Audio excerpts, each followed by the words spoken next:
Salut et bienvenue dans ce tutoriel où aujourd'hui je vous propose de découvrir comment mettre en place un système de compte utilisateur pour votre site. Alors dans ce tutoriel on va voir tout plein de choses. On va voir comment mettre en place un système d'inscription avec validation par email, c'est-à-dire qu'on enverra un lien par email aux utilisateurs afin qu'ils valident le compte. Ceci nous permettra d'éviter un minimum le spam. On mettra en place évidemment un système de connexion, de déconnexion et de rappel de mot de passe, parce que forcément certaines personnes vont oublier leur mot de passe et auront besoin de le régénérer.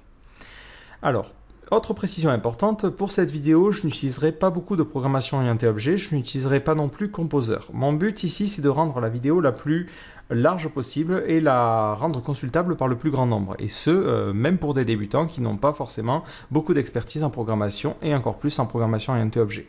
Ceci étant dit, si vous êtes intéressé plus par la partie objet, ne vous inquiétez pas non plus, je ferai une autre vidéo après celle-ci où on va essayer de faire du refactoring, c'est-à-dire qu'on réorganisera notre code en utilisant justement les bonnes pratiques. Voilà, donc première vidéo, on fera du code un petit peu spaghetti, deuxième vidéo, on fera de l'objet et on réorganisera le code. Comme ça, tout le monde pourra suivre le contenu et tout le monde sera content. Donc, on est parti. On va commencer par créer un petit peu notre script. Alors, histoire de partir de rien, j'ai créé un nouveau dossier, je l'ai ouvert avec mon éditeur et mon but c'est de faire ma première page. Donc, on va commencer par la page qui est, selon moi, la plus importante, c'est la page d'inscription. Ça va être le point d'entrée de notre système de compte utilisateur. Alors, histoire de ne pas forcément me prendre la tête à écrire le code HTML, ce que je vais faire, c'est que je vais prendre un thème pour Twitter Bootstrap. C'est juste histoire d'avoir une présentation qui ne soit pas complètement dégueulasse pendant cette vidéo-là. Donc pour cela, j'ai pris Paper, qui est une version particulière de Twitter Bootstrap. Donc je la télécharge. Et dans mon dossier, je vais créer un nouveau dossier que je vais appeler CSS, qui va contenir mes fichiers CSS. Et je crée un nouveau fichier que j'appelle app.css, qui contiendra donc le CSS particulier. Ensuite, je vais décomposer ma page en plusieurs parties. Je vais découper le header et le footer, histoire de ne pas avoir à les réécrire à chaque fois parce que sur chaque page, c'est beaucoup trop chiant. Donc je vais créer un nouveau dossier que je vais appeler inc, comme include, qui me servira à inclure les fichiers PHP. À l'intérieur, je vais créer un premier fichier que je vais appeler header.php, qui va contenir la partie haute de mon site. Alors pareil, je ne vais pas me prendre la tête au niveau du code, je vais aller sur Twitter Bootstrap. Hop. Alors, c'est dans Getting Started. Hop. Alors là, j'ai la fenêtre un petit peu trop petite. On va aller dans Exemple et on va prendre directement ce code-là.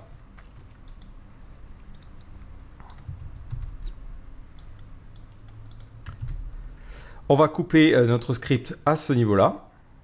Voilà. Donc ça sera toute la partie header, tout le reste, ça sera la partie footer. On va changer la navigation. Donc ici, on a le nom du projet. Donc là, on va l'appeler mon super projet. On laisse tout le reste classiquement. Là, on aura un lien vers la partie inscription. Donc la partie inscription, ça sera un fichier qui va s'appeler register.php. Donc là, au niveau du lien, on va mettre register.php. Et ça sera s'inscrire. De la même façon, on aura un lien qui va nous permettre de se connecter. Donc ça sera login.php et on mettra ici se connecter. Voilà, de la même façon, je vais changer la barre en haut, je ne vais pas la mettre en fixe parce que ça provoque plein de problèmes. Et je change la partie CSS, hop, pour aller charger mon propre CSS. Donc l'idée c'est juste, voilà, comme je vous l'ai dit, d'avoir une structure de base, CSS, app.css. Et au niveau du titre de la page, on va mettre mon super projet. On verra comment le changer au fur et à mesure. Impeccable. Donc maintenant, je vais avoir besoin de créer ma première page d'inscription. Donc je vais aller créer le fichier register.php à la racine. Donc register.php. Ce fichier va donc inclure le header. Donc on va mettre un require header.php. Ensuite, on va inclure le footer. Donc ça sera require, alors j'ai oublié, c'est dans le dossier inc, footer.php, qu'on n'a pas encore créé. Donc là, hop, inc/header, inc/footer. Donc le footer n'existe pas, je vais aller le créer tout de suite. Et à l'intérieur, on ferme juste les divs que l'on a laissées ouvertes. Donc dans le header, on avait ouvert une div container qu'on fermera. Ensuite, on doit fermer la partie body de notre page. Et on doit fermer la partie HTML. Voilà, donc le footer pour le coup n'aura rien, mais si vous voulez mettre des informations complémentaires, ça sera à cet endroit-là qu'il faudra le faire. Donc cette page-là, ce sera la page qui servira à l'inscription. Donc on va mettre un H1, s'inscrire. Et on va tout de suite tester pour voir si elle fonctionne correctement. Donc je vais me rendre sur ma page et je vais ouvrir le fichier register. Donc je vois bien que j'ai mon petit header, les boutons inscrire et se connecter. Donc forcément se connecter ne mène à rien, mais s'inscrire ça fonctionne. Et là on va avoir notre titre. Donc pour l'inscription, on va demander à l'utilisateur plusieurs informations. On va demander un nom d'utilisateur. On va lui demander un email qui permettra d'envoyer l'email de validation et on lui demandera un mot de passe qu'on lui demandera de confirmer, histoire de s'assurer qu'il ne rentre pas n'importe quoi. Donc on crée notre formulaire. Forme. Au niveau de l'action, on ne met rien pour qu'il pointe vers la page courante et on va mettre comme méthode la méthode post, histoire que les données soient envoyées en poste et qu'elles ne soient pas passées directement en paramètre dans l'URL. À l'intérieur, on va créer nos différents champs. Donc, on crée un élément qui est la classe form-group. On met un petit label. On met un petit label. On va mettre ici pseudo. Et on met ensuite le pseudo. Donc, ce sera un champ de type texte. On lui donne un nom. Ça sera le nom de la variable qui sera transmise en PHP. On va mettre ici username. Et c'est tout pour le moment. On met à la limite required, histoire que le navigateur nous force à remplir ce champ-là. Alors cette validation est faite par le navigateur, mais ça n'empêchera absolument pas de la faire aussi en PHP. Parce que quelqu'un peut manipuler votre code HTML. Ensuite, on va demander à l'utilisateur son email. Donc ici, on mettra email. Et si vous souhaitez ne supporter que les navigateurs récents, vous pouvez ici mettre au niveau du champ, au niveau du type email. Ça ne change pas grand-chose au niveau de l'apparence, si ce n'est que ça va demander que le champ soit bien un email valide. D'ailleurs, nous, on va laisser texte pour le moment. Comme ça va nous permettre de faire des essais de faux emails. Et ces deux champs, on va leur donner une classe. J'ai oublié de le préciser, form control, histoire que ça corresponde à Twitter Bootstrap. Donc, je duplique. On va avoir le même champ pour le mot de passe. Donc, ici, ça va être password. Donc, le champ, on va l'appeler password. Ici, le champ, on va l'appeler d'ailleurs email.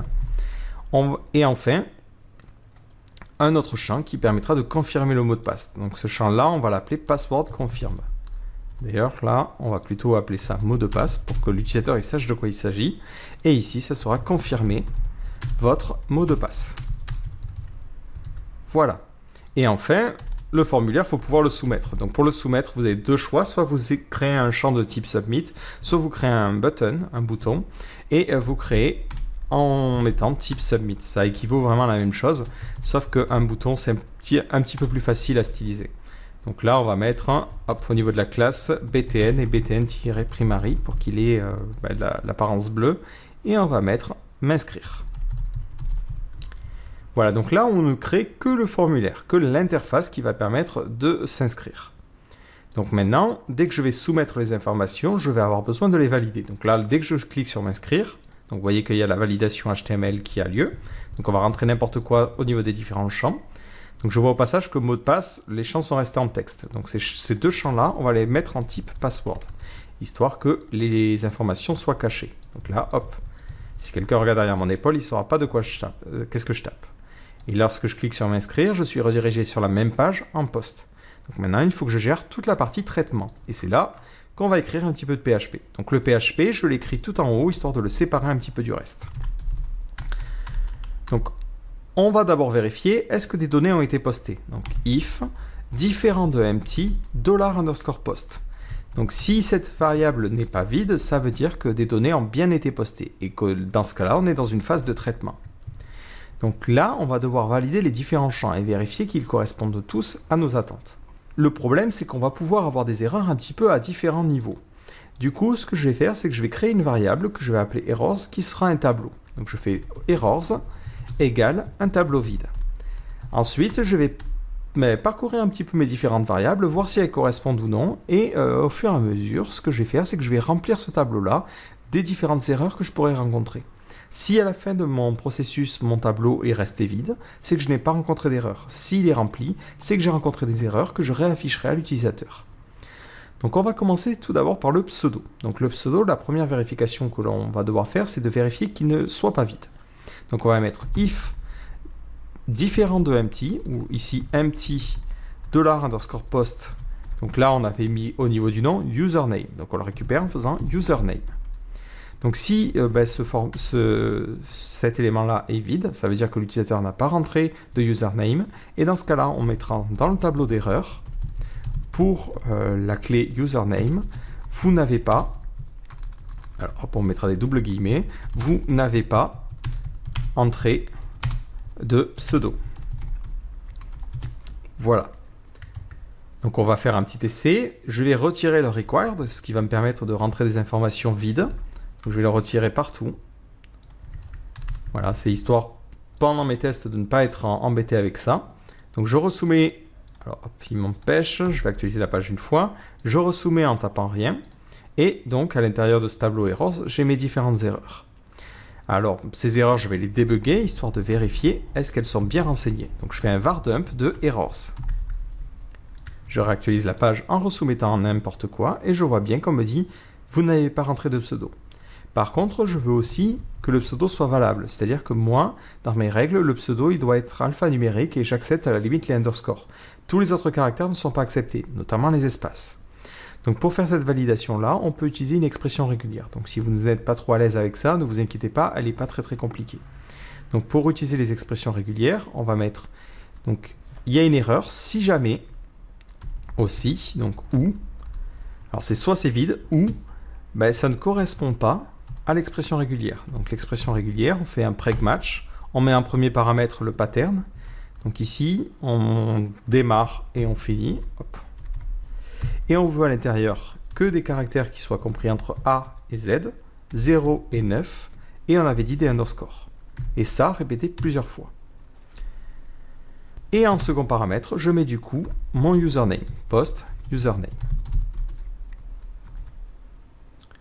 Voilà.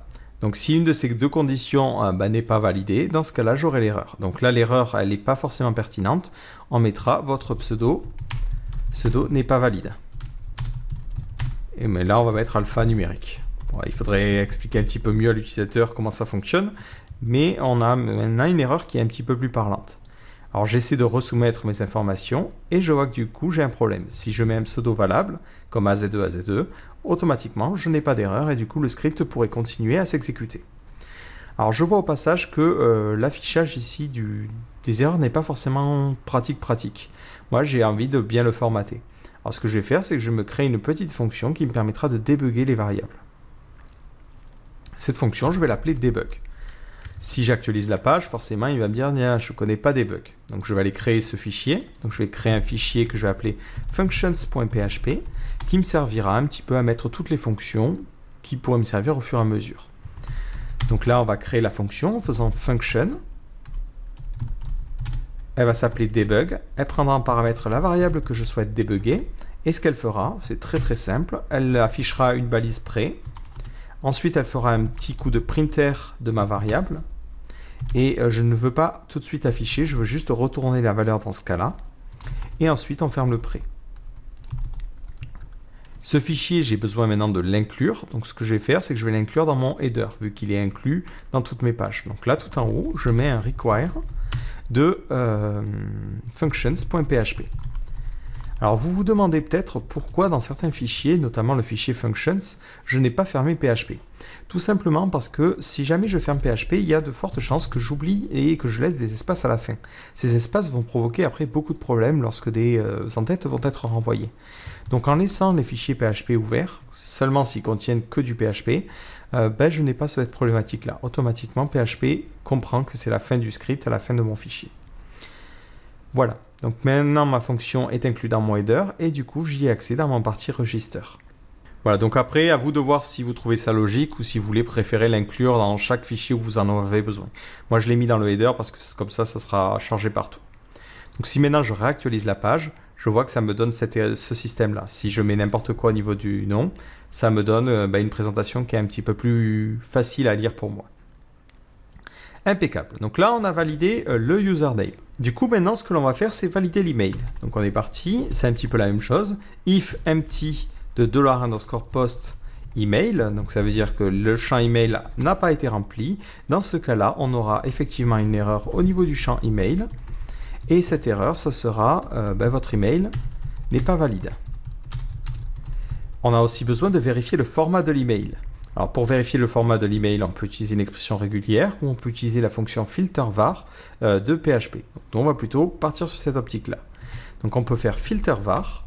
On lui passe un premier paramètre la variable, donc ici c'est post email, et un second paramètre, on lui passe un entier qui détermine le filtre à utiliser.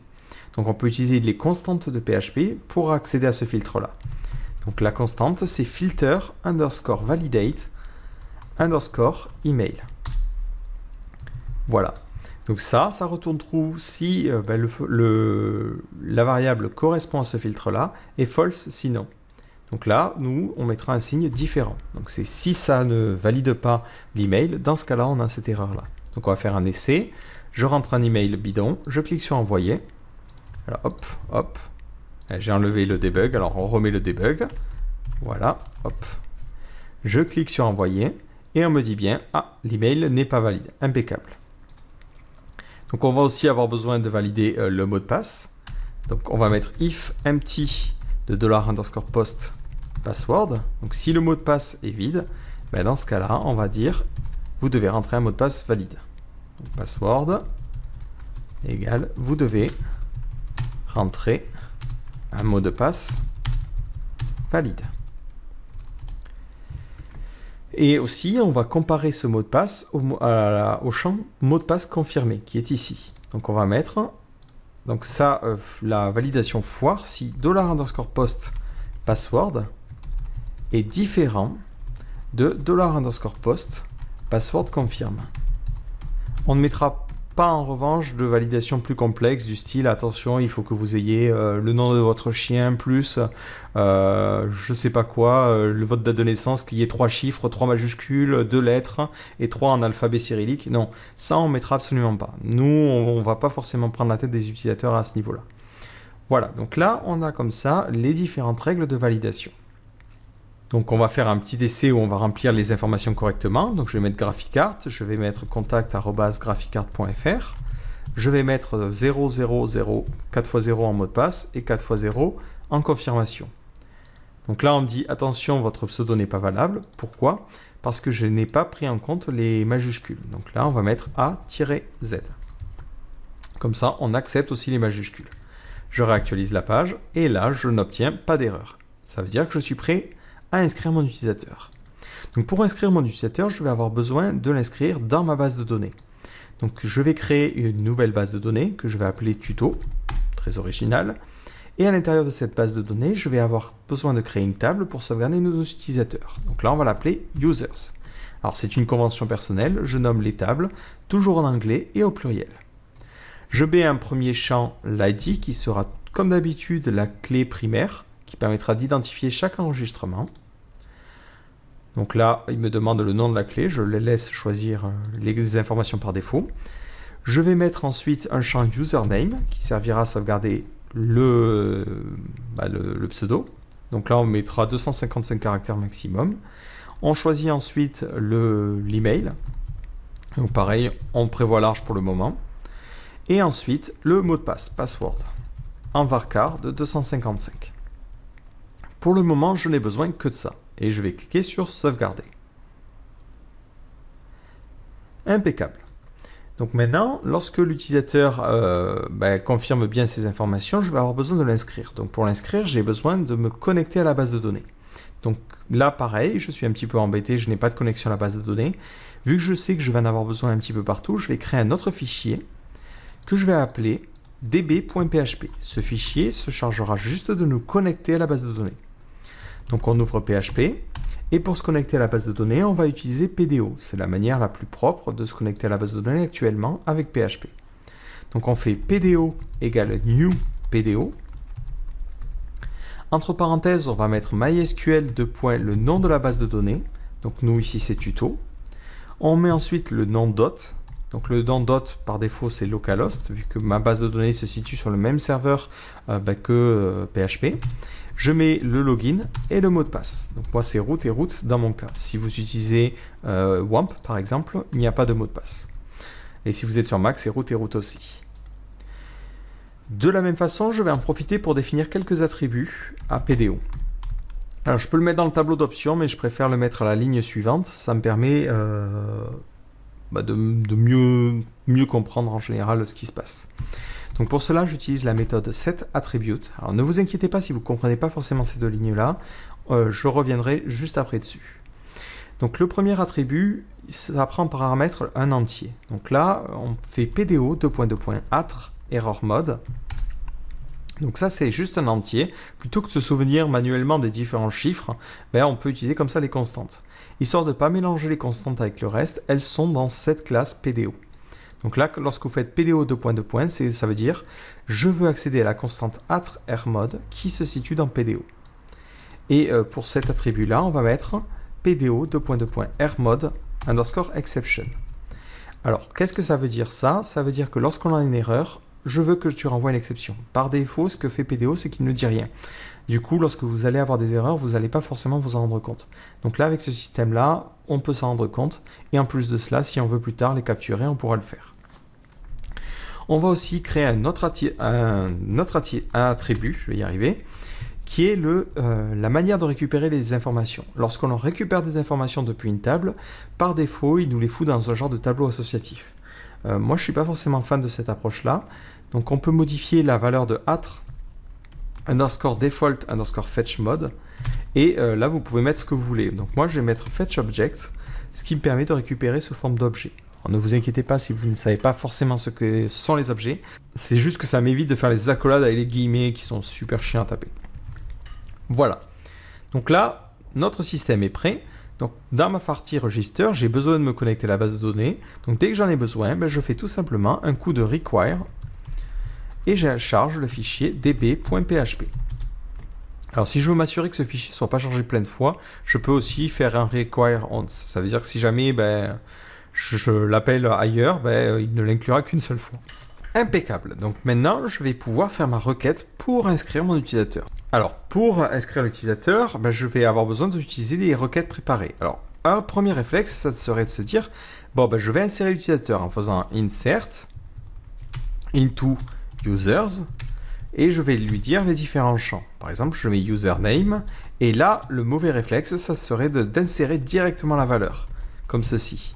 Alors j'écris à l'arrache, c'est pas valide, mais de faire un truc qui ressemble à ça. Ça, faut pas du tout le faire, parce que si l'utilisateur met n'importe quoi en tant que username, alors bien qu'on l'ait validé à la main, on va avoir des problèmes, parce que notre requête pourra être brisée. Donc plutôt que de faire ça, on utilise les requêtes préparées. C'est-à-dire qu'on met ici un point d'interrogation à chaque fois que l'on aura nos paramètres. Donc on va avoir username, on va avoir le password, on va ensuite avoir l'email, et ça sera tout. Donc cette requête, on va utiliser les requêtes préparées. Donc là, on fait PDO, prépare, et on stocke cette requête-là. Et on la stocke dans une variable qu'on va appeler $rec, comme requête. Attention, tout ce bordel-là, on ne le fera que et seulement si errors est vide. Donc là, on va rajouter une condition, if empty de errors. Dans ce cas-là, je charge la connexion à la base de données, je prépare ma requête et ensuite je vais pouvoir continuer. Donc, ma requête, une fois qu'elle est préparée, je vais pouvoir l'exécuter. Donc on va devoir lui envoyer 3 paramètres, le nom d'utilisateur, le mot de passe et l'email. Donc on est parti, on fait la requête, on lui dit je l'exécute et je lui passe en paramètre un tableau qui doit contenir 3 informations. Le username, donc je peux lui envoyer tel quel, automatiquement il fera attention à éviter les injections. Le mot de passe, $_post password, attention, on va voir juste après que ça c'est pas une bonne chose à faire. Et ensuite, l'email. Donc là, ça serait notre première réflexion de se dire, j'envoie les 3 informations que j'ai reçues. Mais c'est pas du tout bon d'envoyer le mot de passe en clair comme ça dans la base de données. Pourquoi ? Parce que si jamais votre base de données se fait pirater, chose qui arrive malheureusement assez souvent, les informations récentes l'ont prouvé, ce que vont faire les méchants pirates, c'est qu'ils vont récupérer les emails et les mots de passe des gens. Et les gens ne sont pas forcément super à cheval sur la sécurité, utilisent le même mot de passe ailleurs. Ce qui se passe, c'est que les méchants petits pirates, ils vont essayer de rentrer le couple email, mot de passe sur d'autres sites, notamment PayPal ou autres. Et du coup, ils vont accéder au compte de vos clients. Et après, ça peut vous retomber dessus. Donc il est vital que vous ne stockiez jamais les mots de passe en clair dans votre base de données. Donc ça, on l'oublie tout de suite. On va devoir crypter notre mot de passe. Alors rassurez-vous, on ne va pas avoir besoin de créer nous-mêmes la fonction de cryptage. Il en existe directement intégré dans PHP. Et on va en utiliser une en particulier qui s'appelle password underscore hash, qui est une méthode qui est intégrée dans PHP, qui est plutôt simple à utiliser, qui permet, comme son nom l'indique, de hasher un mot de passe. Donc attention, hein, pour que cette fonction soit disponible, il faut que vous utilisiez PHP 5.5. Si vous avez une version un petit peu plus ancienne, vous pouvez utiliser par exemple la fonction crypt. C'est un petit peu le même principe, mais avec password hash, on aura là plus de possibilités sur la personnalisation. Notamment de pouvoir rendre le code un petit peu plus long pour éviter les bruits de force et compagnie. Donc nous, on va utiliser cette méthode-là, mais vous pouvez utiliser n'importe quelle autre méthode. Alors on va voir aussi que le système de hash est un petit peu particulier parce que lorsque l'on va vouloir valider le mot de passe, on ne pourra pas juste... c'est pas comme la fonction SHA1 qui vous donne toujours la même valeur. Vous allez voir, c'est un petit peu particulier. Donc le mot de passe, je vais créer comme ça un hash. Donc je suis parti, je fais password égale password underscore hash. Je lui passe en premier paramètre le mot de passe. Donc là, je lui passe le mot de passe en clair. Et en second paramètre, l'algorithme à utiliser. Alors par défaut, ça prend cette valeur-là.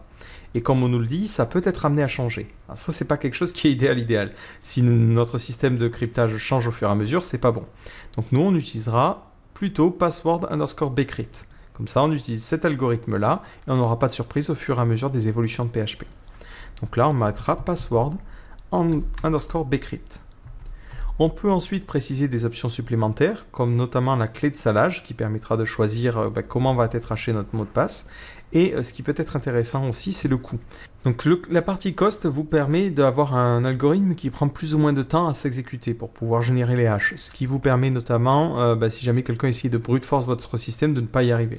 Donc nous, on n'est pas dans un cas où on a des informations hyper sensibles à stocker. Donc là, on laisse toutes les informations par défaut, ça suffira largement.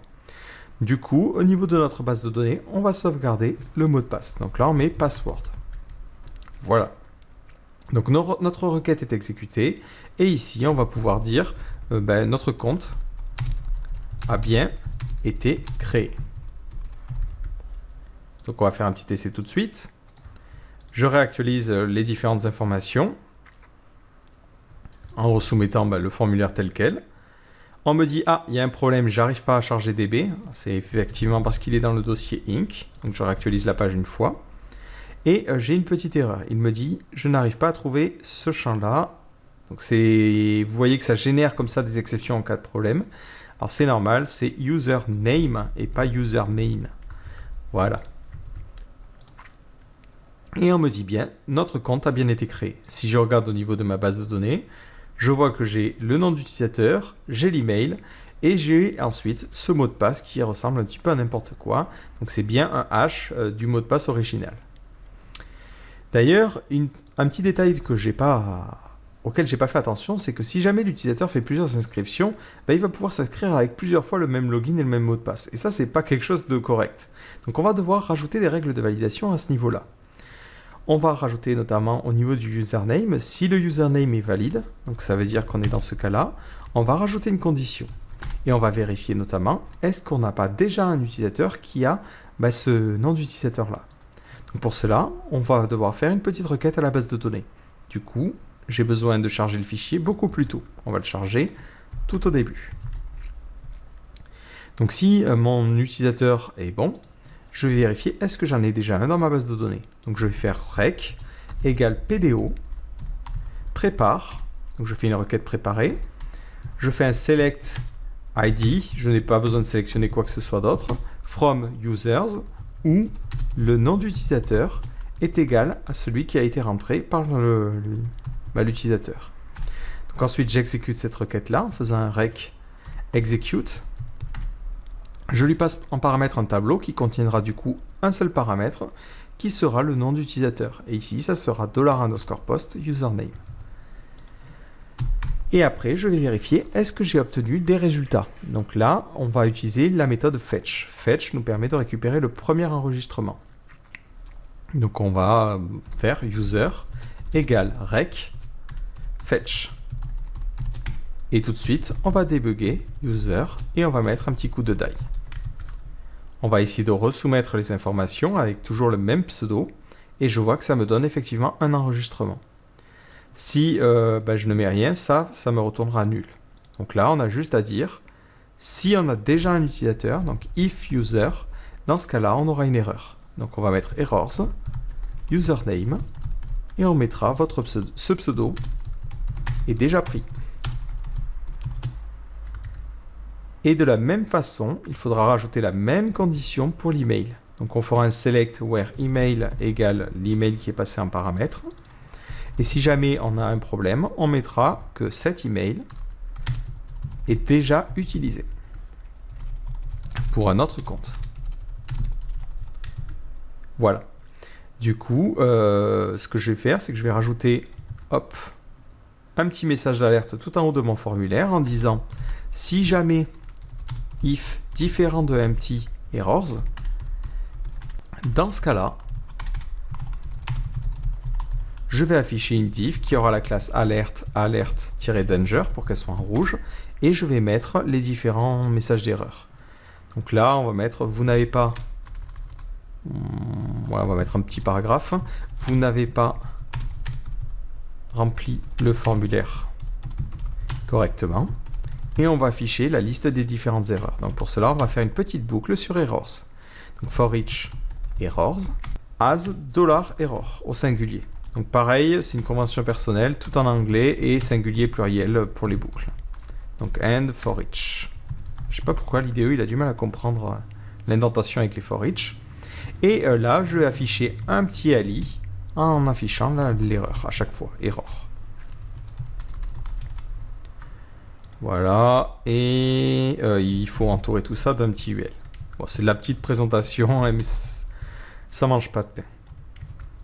Si je réactualise en resoumettant les mêmes informations, on me dit que le pseudo est déjà pris et que cet email est déjà utilisé pour un autre compte. Je supprime le premier compte que j'avais créé. Voilà. Je resoumets les informations et ça fonctionne bien. Impeccable. Donc ce que j'ai besoin de faire, c'est de valider le compte avec un email. Donc pour valider le compte, je vais avoir besoin d'envoyer un email avec un lien particulier. Alors dans ce lien, on va avoir une sorte de clé qui permettra d'identifier l'utilisateur et de s'assurer que ce n'est pas quelqu'un d'autre qui essaie d'activer un compte de manière détournée. Donc on va devoir modifier la structure de notre table. Je vais créer deux colonnes. Une première colonne qui va s'appeler validation underscore token, qui contiendra un token de validation. Ça sera une chaîne de caractères de 60 caractères par exemple. Et ensuite, on va avoir un validated, plutôt confirmed, underscore at, qui sera la date de confirmation. Donc là, on va mettre un date time. Voilà, et du coup, ça sera ici confirmation token plutôt. Ça me paraît pas mal. Ouais. Et par défaut, on va dire que le confirmed at, il aura une valeur nulle. Et pareil pour le token. Donc lorsqu'un compte est créé, je vais avoir besoin de générer ce token et je veux générer un token de 60 caractères. Donc là, je vais rajouter un nouvel élément qui sera confirmation underscore token égale point d'interrogation. Du coup, au niveau des tableaux, je rajoute un nouveau paramètre ici et je vais mettre une chaîne aléatoire. Donc ce token, je vais le stocker dans une variable en mettant token égale. Donc là, je suis un petit peu embêté parce que je n'ai pas de fonction pour faire ça. Donc ce que je vais faire, c'est que je vais la créer. Donc on va appeler ça string underscore random et on lui passera en paramètre le nombre de caractères. Donc là, on mettra 60. Donc cette fonction n'existe pas, je vais avoir besoin de la créer. Donc tout de suite, je vais mettre un debug de token et ensuite un die, ce qui me permettra de tester ma fonction au fur et à mesure. Donc je réactualise la page. Alors on me dit que le pseudo est déjà pris, donc c'est pas grave, je vais effacer les enregistrements que j'ai déjà fait. Ouais. Et je resoumets. Donc on me dit effectivement cette fonction n'existe pas, je vais aller la créer. Donc on est parti, function string underscore random. Donc notre but c'est de générer une chaîne de caractères qui fait une certaine taille. Donc on prend length en paramètre et qui ressort la chaîne. Donc pour générer cette chaîne de caractères, on a plusieurs solutions. Donc là on va prendre une solution relativement simple, c'est qu'on va stocker toutes les lettres tapable au clavier, donc on est parti. On va appeler ça alphabet. Donc on va mettre 0, 0, 1, 2, 3, 4, 5, 6, 7, 8, 9. Toutes les lettres du clavier. Et on autorise aussi les majuscules. Ce que je vais faire, c'est qu'ensuite je vais prendre cette chaîne de caractères, je vais la répéter 60 fois dans mon cas et je vais ensuite la mélanger. Alors pourquoi je la multiplie par 60? Tout simplement parce que je veux je veux avoir la possibilité d'avoir plusieurs fois le même caractère dans la chaîne, quoi. Si je lui demande de mélanger juste cette chaîne-là, ben je sais que peu importe les tokens, je ne pourrai jamais avoir par exemple 2 fois 0 dans la chaîne. Donc ça la rend beaucoup moins complexe. Donc là, on est parti. Je fais un string underscore repeat.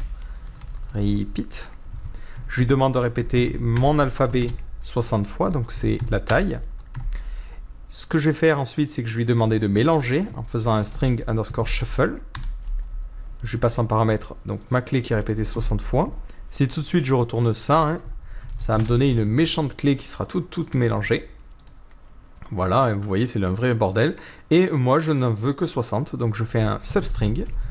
Je pars de 0 et je vais jusqu'à... Alors, hop, je pars de 0 et je vais jusqu'à la taille demandée, length. Voilà. Si je réactualise, ça me donne une clé de 60 caractères qui est pseudo-aléatoire. Donc voilà, c'est une fonction qui est relativement rapide, elle donne un truc aléatoire, c'est pas 100% aléatoire, c'est pas non plus unique, mais ça fera l'affaire dans le cas de nos systèmes de tokens. Impeccable.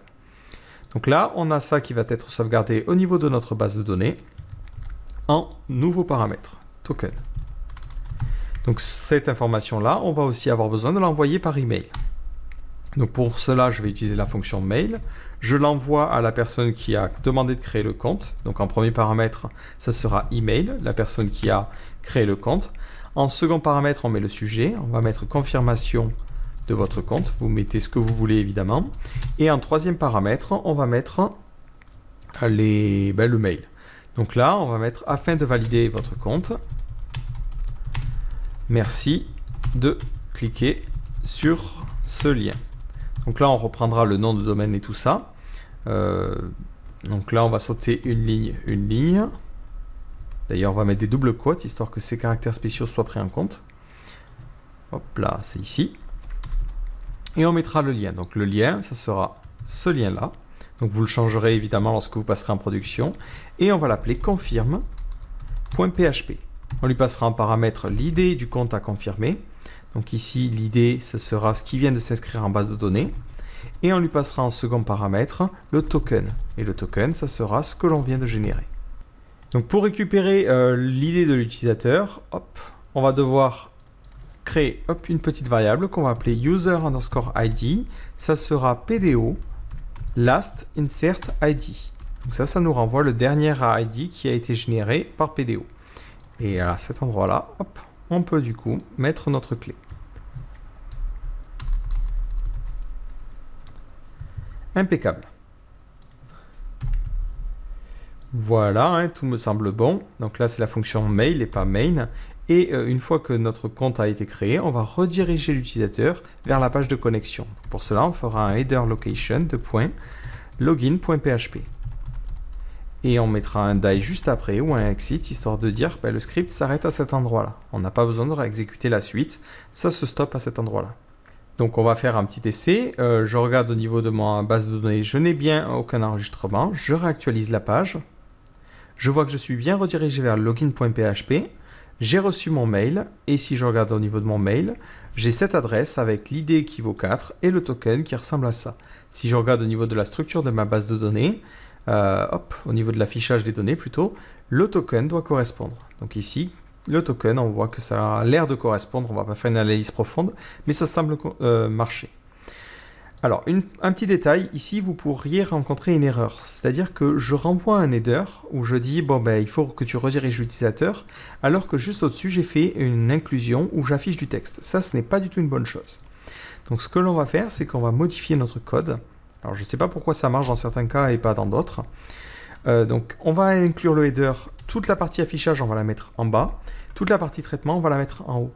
Alors ici ça va nous poser un problème parce que les fonctions ne sont pas incluses, vu que j'avais choisi de l'inclure directement dans le header. Donc ça c'était de toute façon un mauvais plan depuis le début. Donc là je vais directement mettre le require au niveau de notre register tout en haut. Require, et j'inclus ici inc/functions.php. Voilà. Et je vais mettre même un require once, histoire de ne pas l'inclure plusieurs fois, parce que ça pourrait provoquer des blèmes. C'est-à-dire qu'il dirait, ah ben non, cette fonction existe déjà. Voilà. Donc là, je n'inclus qu'une seule fois, et ben, mon système fonctionne correctement. Donc maintenant, l'utilisateur essaie de confirmer son compte, c'est-à-dire qu'il sélectionne ce lien-là, et il le rentre sur son navigateur. Donc là, je tombe sur une page, fichier non trouvé. Forcément, la page confirme.php n'existe pas. Donc je vais aller tout de suite la créer. Donc, je crée un nouveau fichier que j'appelle confirme.php. Et à l'intérieur, on fera que de la confirmation. C'est-à-dire qu'on n'aura que du traitement de PHP. On récupère d'abord les paramètres. Donc on fera $user_id égale $_get ID, on récupère le paramètre qui est passé par l'URL, et on récupère le token en faisant $_get token. Ensuite, on va avoir besoin de se connecter à la base de données. Donc ici, je fais un require de db.php. Je vais faire une requête préparée en faisant un PDO prépare. Je prépare une requête où je sélectionne l'utilisateur qui correspond à l'ID qui a été demandé. Donc je fais un select token from users where id égale l'id qui sera passé en paramètre.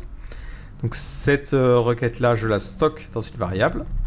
Donc là, hop, je crée une variable qui va s'appeler rec. Je l'exécute en lui passant en paramètre le user id, en faisant un execute, hop, un tableau qui va contenir le user_id, impeccable.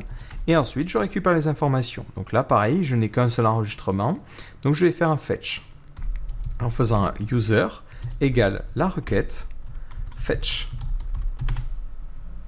Je vais maintenant vérifier est-ce que j'ai un utilisateur qui correspond et est-ce que j'ai un token qui correspond. Donc on va mettre if user et user token. Donc là, c'est ce que je vous disais, hein, pour récupérer les propriétés, j'ai un objet, je n'ai pas un tableau. Donc si vous préférez travailler avec les tableaux, vous pouvez tout à fait le faire. Ça sera exactement la même chose que ça. Voilà, moi je trouve que c'est plus pratique à écrire comme ça. Donc si le token correspond à celui qui est passé en paramètre, dans ce cas-là, le compte est bon. Die, OK. Sinon, le compte n'est pas bon. Die, pas OK. On fait un essai tout de suite. Je réactualise la page. Ah, il me dit, ah, j'arrive pas à charger le fichier. C'est normal, je suis un petit peu à la ramasse. Voilà, il y arrive. Il me dit, ah, je ne connais pas la colonne token. Et effectivement, c'est confirmation token. Donc attention, si je le change ici, il faut que je change ici. Je réactualise et il me dit OK. Imaginons je rentre un token qui est bidon. Ah, pas OK. Donc ça veut dire que ma confirmation est valable. Donc là, je vais devoir rediriger l'utilisateur vers la partie connexion ou connecter l'utilisateur. Donc moi, je trouve plus logique de connecter directement l'utilisateur. Pour effectivement, il est bien connecté. Et ensuite, je vais le rediriger vers une autre page qui va s'appeler account.php. Donc cette page, je vais la créer tout de suite. Je vais à l'intérieur inclure mon header. Et ensuite, je vais inclure mon footer. Et à l'intérieur, on va mettre un petit H1, votre compte. Impeccable. Du coup, ici, au niveau de la confirmation, je vais connecter l'utilisateur. Donc pour connecter l'utilisateur, je vais avoir besoin de la session. Donc là, tout début, je vais mettre un session underscore, alors pas destroy forcément, mais start. Je veux démarrer la session. D'ailleurs, je vais la démarrer que quand j'en ai besoin, ici. Et ensuite, ça me donne accès à la super variable session qui est conservée à travers toutes les pages. Et du coup, dans cette super variable, je vais créer un index que je vais appeler auth, comme authentification. Et là, je vais y stocker l'utilisateur. Et après, je peux faire ma redirection. Header, location, et je redirige vers account.php. Mais attention, il ne faut pas que l'utilisateur puisse continuer à accéder à cette page. Donc on va modifier un comportement, on va modifier le champ confirmé à, et on va le mettre à la date du jour. Et on va vider aussi le champ confirmation token. Donc on est parti, on va exécuter cette requête-là. Donc j'ai accès bien à la base de données, donc on va le mettre à cet endroit-là. On va faire PDO, query. Donc là, on n'a pas besoin de faire une requête préparée. On va faire update. Ouais, quoique, non, on va avoir besoin de faire une requête préparée parce qu'on a besoin de récupérer l'ID ici. Donc on va faire un PDO prépare. Alors on est parti, de la rec égale PDO prépare. Donc on va faire un petit coup de update. Update users, set, donc on change le confirmation underscore token égale nul. On change aussi le confirmed underscore at et on va le mettre à no, la date du jour. Donc autant utiliser les méthodes de MySQL. Et on va rajouter une condition, on veut mettre à jour seulement là où l'ID est égal à l'ID de l'utilisateur. Cette requête, je vais ensuite pouvoir l'exécuter. Je n'ai pas besoin d'ailleurs de stocker le résultat, donc je peux l'exécuter directement. Ici, je l'exécute en lui passant en paramètre le user underscore ID. Impeccable. Donc là, ça fait un petit truc à rallonge, mais c'est pas bien grave. À ce niveau-là, les informations que je passe à la session, ce sont des informations qui sont un petit peu erronées parce que le champ confirmed at et confirmation token ne sera pas modifié dans cette variable-là. Mais c'est pas bien grave parce que je n'en prendrai pas en compte dans le reste de mon application. Du coup, je peux laisser ça comme ça me convient très très bien. Du coup, on va faire un petit essai. Hop. J'ai bien remis le bon token. Je clique sur Entrée. Alors, il me dit, j'ai un problème, je n'arrive pas à charger le fichier header. Il faut vraiment que je fasse gaffe. C'est dans le fichier include. Mais ça veut dire que la redirection a bel et bien lieu. Si je regarde au niveau de ma base de données, que je réaffiche les informations, je vois que le champ confirmation token est bien passé à nul et que confirmed at contient la date du jour. Si je regarde la session, donc ici, je vais démarrer la session. Donc je vais avoir besoin de la démarrer avant un affichage de texte, donc je vais le faire tout en haut. Donc je vais faire un session underscore en pas destroy start. Et ensuite, je vais mettre un petit coup de debug. Alors attention, je n'y ai pas accès ici, donc je vais avoir besoin d'inclure mon fichier. Donc ici, on va faire un require de inc/functions.php. Sinon, je n'ai pas accès à cette super fonction debug. Et dans la fonction debug, je vais débugger la session. Histoire de voir, est-ce que, oui ou non, j'ai mon utilisateur qui a été conservé. Si je réactualise la page, je vois bien que j'ai une information au niveau de hot, mais par contre, je n'ai que le confirmation token. C'est normal parce qu'au niveau de ma requête de confirmation, je ne lui demandais que le confirmation token, ce qui n'est pas du tout une bonne chose. C'est vrai que là, dans mon cas, ça suffisait, mais je n'ai pas pris en compte qu'après, j'allais convertir l'utilisateur dans la session. Donc là, je vais plutôt mettre un select étoile pour récupérer toutes les informations de mon compte. Donc là, c'est pas bien grave pour ce coup-ci, mais voilà, ça veut dire que notre système de compte avec confirmation de l'email fonctionne. En revanche, attention, si jamais la personne essaie de réactualiser le lien, donc c'est-à-dire qu'elle reclique dessus, là, elle tombe sur le die pas OK. Non, ça, c'est pas bon. Donc, on va avoir besoin de la rediriger vers la page d'inscription, par exemple, ou la page de connexion. Donc là, hop, on va mettre un petit header, location, et on va mettre, allez, login.php. Par contre, c'est un petit peu austère, on redirige l'utilisateur sans vraiment lui expliquer qu'est-ce qui a pu se passer. Donc pour lui expliquer ce qui s'est passé, on va créer dans la session, on va stocker les messages d'erreur. Donc ça, c'est ce qu'on appelle des messages flash, c'est-à-dire ce sont des messages qui vont être conservés qu'une page. Je vais stocker un message ici, qui devra être affiché à la prochaine page et qui disparaîtra ensuite. Donc là, on est parti. On va créer ça dans la session. On va appeler ça flash. Donc là, c'est une convention personnelle, mais vous retrouverez ça dans la plupart des cas. Et ici, on va mettre en index le type de message flash. Et on va mettre un index qui correspond en fait à Twitter Bootstrap. Donc danger si c'est un problème, success si c'est un message de succès, et ainsi de suite. Donc là, moi, je mets danger, et on mettra ce token n'est plus valide. Ouais, je mets des doubles quotes, j'ai pas envie de m'embêter avec les anti-slash. Ce token n'est plus valide. Voilà, donc c'est pas une erreur qui est censée arriver, mais bon, on sait jamais. Donc attention, pour que ça fonctionne, il faut qu'il y ait eu un session start. Donc là, je le mets à cet endroit-là. Donc je vais faire un petit essai, je réactualise, on me dit « Ah, le fichier n'est pas trouvé », c'est normal, le fichier login.php n'existe pas. Donc on va prendre vraiment en exemple le fichier account.php. Donc je vais le dupliquer. Donc je vais aller créer un nouveau fichier que je vais appeler login.php. Et j'y copie le même code. Donc j'inclus les fonctions, j'inclus le header et je débug la session. Si je réactualise, je vois que dans ma session, j'ai bien flash. Et dans le tableau, j'ai danger qui contient le message. Donc ça, c'est quelque chose qui va être partout dans mon application. Du coup, je vais aller modifier mon header et dire, bon, ben, si dans la session tu détectes qu'il y a eu des problèmes, des messages flash, tu les affiches et tu les supprimes. Donc là, je vais modifier le fichier header et on va le mettre à cet endroit-là. Donc pour que ça fonctionne, on va avoir besoin au préalable que la session soit bien chargée. Donc de manière générale, on va avoir besoin de la session partout sur notre application. Donc là, on va mettre un session underscore start. Alors, un petit détail particulier, si jamais par exemple dans la page login, donc qui est la page qui actuellement reçoit le message flash, j'ai déjà un session start. Après je fais mon require normal et je require le header. Qu'est-ce qui va se passer? Il va me sortir une erreur en me disant mais non, je ne peux pas démarrer la session parce que tu l'as déjà démarré. Donc là on va englober ça d'une petite condition. Hop. En disant si le statut de la session, donc if session underscore statut, donc ça nous renvoie à un entier. Si cet entier est égal à php underscore session underscore none, ça veut dire qu'on n'a pas de session. Dans ce cas-là, je veux que tu en démarres une parce que j'en ai besoin. Ça permettra d'éviter le problème que l'on a rencontré. Et ça, on s'assure comme ça que dans tous les cas, dans la suite de mon script, j'ai accès à la session. Donc de manière générale, dans la partie login ici, vu que je débug la session après avoir inclus le header, je n'ai pas besoin de faire un session start. Et je peux passer du coup ça sur une seule ligne pour que ça soit encore plus propre. Donc au niveau de mon header, je vais dire, bon, est-ce que j'ai quelque chose dans cette clé flash? Donc if isset $_session flash.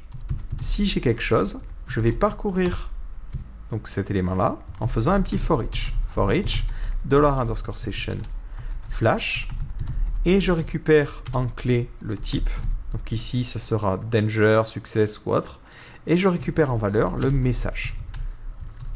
Donc moi, ça sera le message d'erreur ici. Ce token n'est plus valide. Pour chacun de ces éléments-là, donc là, après, je ferme le for each et le if.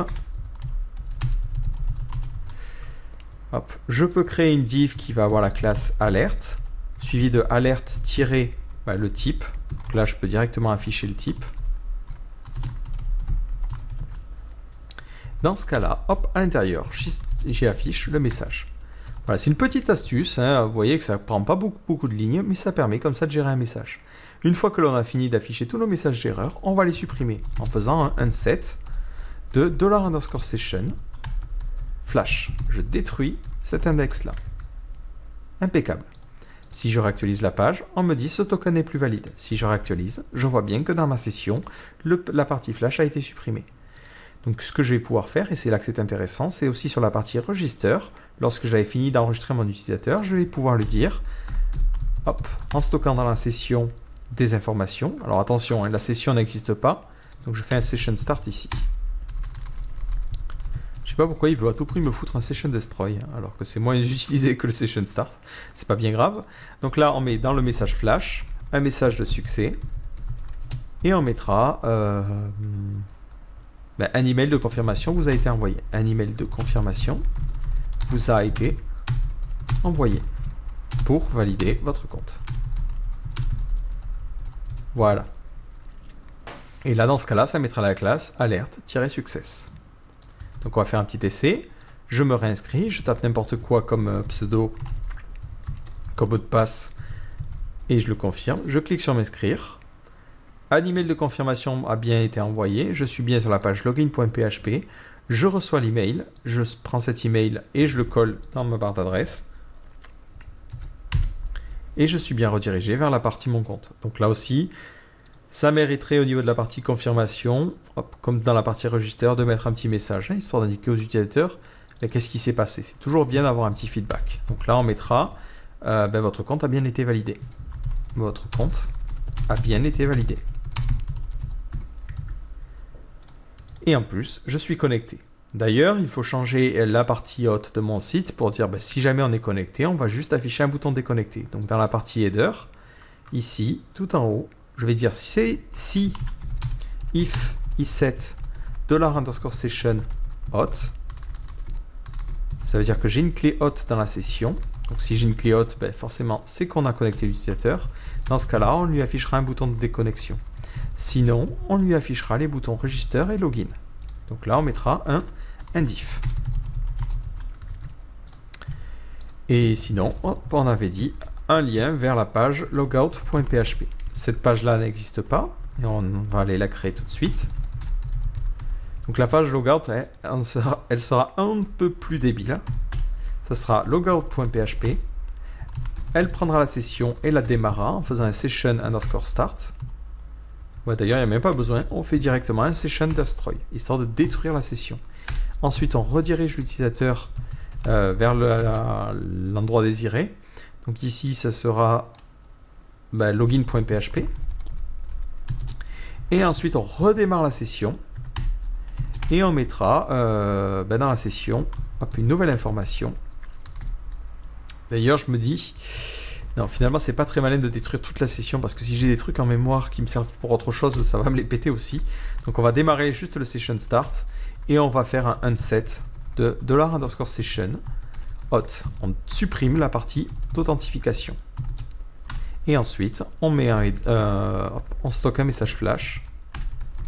Donc, flash, success. Vous êtes maintenant déconnecté. Vous êtes maintenant déconnecté. Donc je ressoumets les informations, je clique sur déconnecter, je suis maintenant déconnecté et je peux me reconnecter. D'ailleurs, la page login ne fonctionne pas. Donc je vais aller la créer tout de suite. Donc on est parti. Ça va être un petit peu comme la partie inscription. Donc on va avoir besoin d'inclure tout un tas de codes tout en haut qu'on mettra un petit peu plus tard. Et à l'intérieur, on va reprendre la partie register. En tout cas, le code HTML. Hop.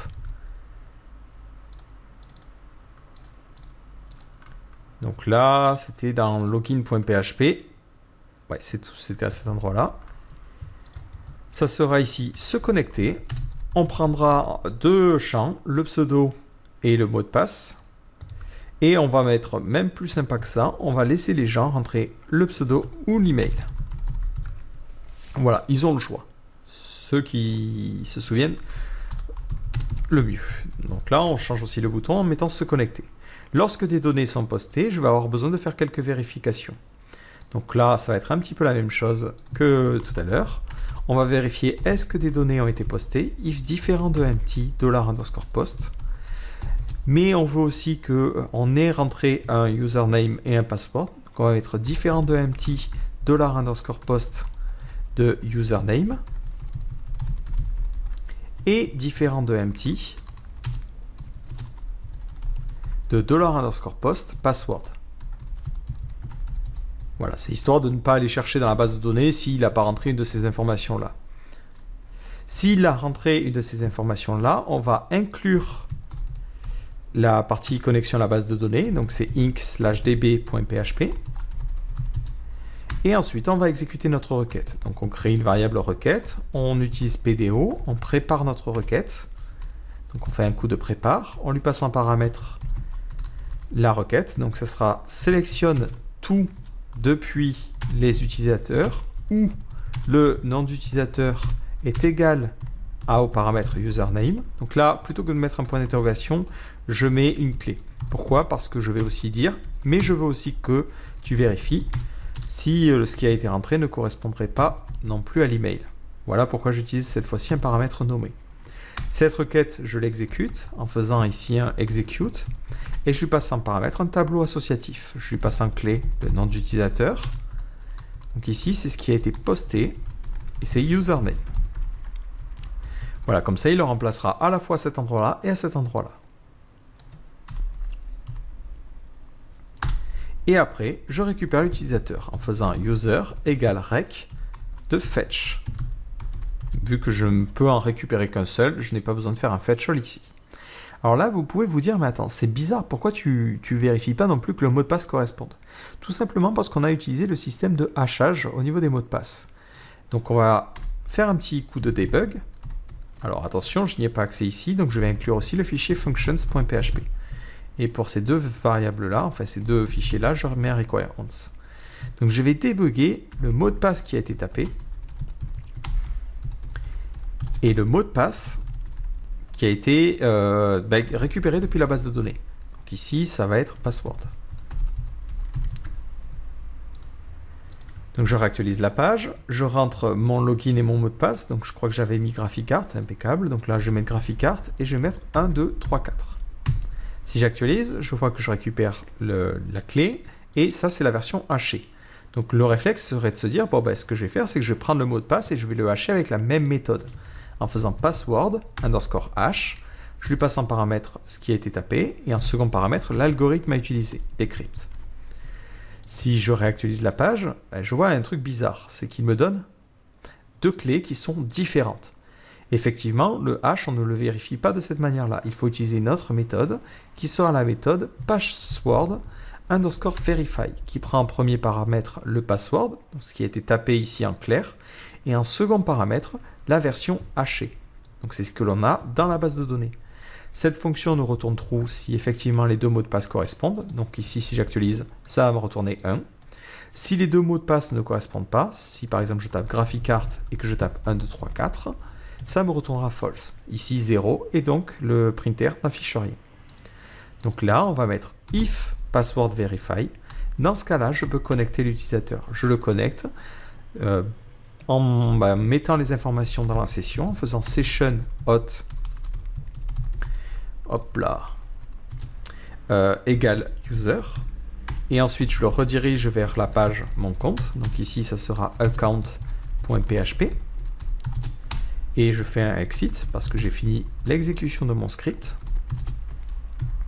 Sinon, ça veut dire que le mot de passe n'a pas été tapé correctement. Donc là, je mettrai en message flash danger, hop, identifiant ou mot de passe incorrect. Donc mon but c'est de donner le moins d'informations possible. Si je lui dis juste le mot de passe est incorrect, la personne sait que l'email va exister. Donc ça c'est quelque chose que je souhaite éviter, donc je mets toujours ça. Voilà, et ensuite je laisse le reste du script s'exécuter normalement. Alors attention, là, il y a quelque chose que je n'ai pas pris en compte, c'est que je demande n'importe quel utilisateur, mais je vais aussi avoir besoin de vérifier que l'utilisateur ait bien été confirmé. Et je vais mettre « et », donc là je mets des parenthèses, je veux une de ces deux conditions, et que le confirmed at, donc la date de confirmation, confirmed underscore at, is not null. Voilà, parce que si jamais la date de confirmation est nulle, ça veut dire que l'utilisateur n'a jamais confirmé son compte et du coup, je ne veux pas qu'il puisse s'y connecter. Et enfin, hop, je vais mettre un petit message flash histoire de dire vous êtes maintenant bien connecté. Donc là, ça va être success égale vous êtes maintenant connecté au site. Ouais, vous êtes maintenant connecté, ce sera beaucoup plus classe. On va faire un petit essai, je retrape GraphiCart et 1, 2, 3, 4, je me connecte et j'arrive bien sur la page mon compte. Si ce n'est qu'en haut, on m'affiche toujours s'inscrire et se connecter. Donc ça veut dire que la variable hot n'a pas bien été définie dans la session. Si je regarde mon code, c'est effectivement normal parce que je n'ai pas mis de session start lorsque j'en avais besoin. Donc là, c'est d'ailleurs ici que j'en aurais besoin. Donc je réactualise la partie, alors je reviens en arrière, je resoumets le formulaire. Donc là, il ne va pas me laisser faire. Hein. Alors c'est GraphiCart et 1, 2, 3, 4. Et cette fois-ci, j'ai bien hot dans la session et j'ai bien le bouton se déconnecter. D'ailleurs, c'est bizarre. Si je vais sur la partie account.php, je ne devrais pas pouvoir afficher cette page-là. Donc là, on va vérifier, lorsqu'on est sur account, que l'utilisateur est bien connecté. Donc là, on va mettre if différent de i7 $_session hot. Ça veut dire que l'utilisateur n'est pas connecté et dans ce cas-là, je vais faire un header location de .login.php et je vais lui dire en plus, attention, tu n'as pas le droit d'accéder à cette page-là. Donc là, je lui mets un $_session. Alors c'est hot. Donc là, c'est flash error égale vous n'avez pas le droit. Ah punaise, vous n'avez pas le droit d'accéder à cette page. Et ensuite, je mets un exit. Alors, cette partie-là, on pourrait être tenté de se dire, bon, c'est quelque chose que je vais avoir besoin d'utiliser plein de fois. Donc si on a besoin de l'utiliser plein de fois, on va plutôt créer une fonction. Donc là, on va créer une fonction où on va mettre... je ne sais pas du tout comment l'appeler. On va l'appeler logged only. C'est pas terrible. Bon, ça fera l'affaire pour ce coup-ci. Donc là, on est parti. Function. Ouais, bon, logged underscore only. C'est pas bien grave, on changera.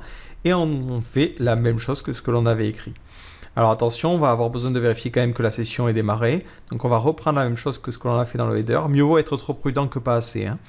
Et hop, on va recopier ce code-là et dire, bon, ben, si jamais j'ai pas de session, je vais quand même la démarrer.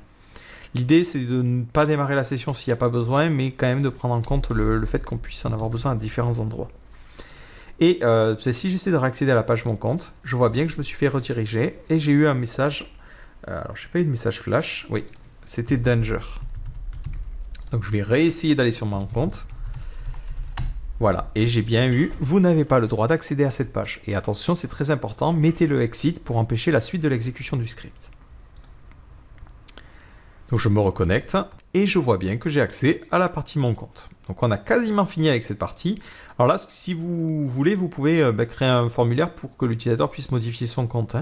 Il n'y a pas vraiment grand chose de très complexe à faire, si ce n'est que si jamais vous avez besoin de récupérer le nom d'utilisateur ou les informations, vous le récupérez depuis la session. Donc là, par exemple, la session, je sais qu'elle est démarrée dans le header, donc ouais, on n'a pas besoin de le mettre ici. Pareil, on n'a pas besoin, ouais, on a besoin de la partie fonction. Ouais, hop, on va essayer d'organiser un petit peu mieux le code, hein, tant qu'on y est. Ben là, on pourra mettre bonjour suivi du nom d'utilisateur. Bonjour suivi du nom d'utilisateur. Alors, on ne fait pas ici d'HTML entities pour la bonne et simple raison qu'on sait que les noms d'utilisateurs sont validés et ont une structure particulière. Donc, on ne peut pas avoir de caractère HTML particulier. Donc là, on peut directement faire $_session hot qui me permet de récupérer l'utilisateur. Et ensuite, ici, on récupère l'objet et on peut faire username. Voilà. Et comme ça permet de faire bonjour GraphicArt. Donc après, si vous voulez créer un formulaire, ben, vous pouvez le faire, c'est assez simple. Bon, allez, on va faire un formulaire, par exemple, pour modifier son mot de passe. Donc on crée un form qui aura comme, vous commencez à avoir l'habitude, qui a une méthode post. On met rien dans l'action pour que ça charge la page courante. On va créer une div qui a la classe form-group. À l'intérieur, on va créer un label. D'ailleurs, on va même pas créer de label, on va créer un champ de type password. Dans ce champ, on va l'appeler password, très original. Et on va lui mettre un placeholder où on va mettre ici changer votre mot de passe, changer de mot de passe. S'il veut changer de mot de passe, on va lui demander une confirmation. Donc on duplique ce champ-là, on l'appelle password_confirm. Et on va mettre confirmation du mot de passe. Et on crée un bouton de type btn-primary et ça s'appellera changer mon mot de passe. Si je réactualise la page, je vois que j'ai bien ces deux champs là. Alors par contre ils ont un style tout dégueulasse parce que j'ai oublié de mettre la classe form-control. Voilà, comme ça ils sont un petit peu plus sympas. Je tape 1, 2, 3, 4, 1, 2, 3, 4, 1, 2, 3, 4. Je clique sur envoyer. Et je vais avoir besoin de gérer la partie traitement. La partie traitement, je la gère à cet endroit-là parce que j'ai besoin de m'assurer que l'utilisateur est bel et bien connecté avant d'aller plus loin. Donc au niveau de cette partie traitement, je vais vérifier est-ce que j'ai des données qui ont été postées. Donc là, c'est if différent de empty $_post, toujours la même chose. Si des données ont été postées, je vais vérifier que les deux mots de passe correspondent. Donc on va mettre ici if $_post password est différent de $_post password_confirm. Ça veut dire qu'il y a eu une erreur. Dans ce cas-là, je pourrais la stocker par exemple dans les messages flash. Donc je vais mettre error. Hop. Les mots de passe ne correspondent pas.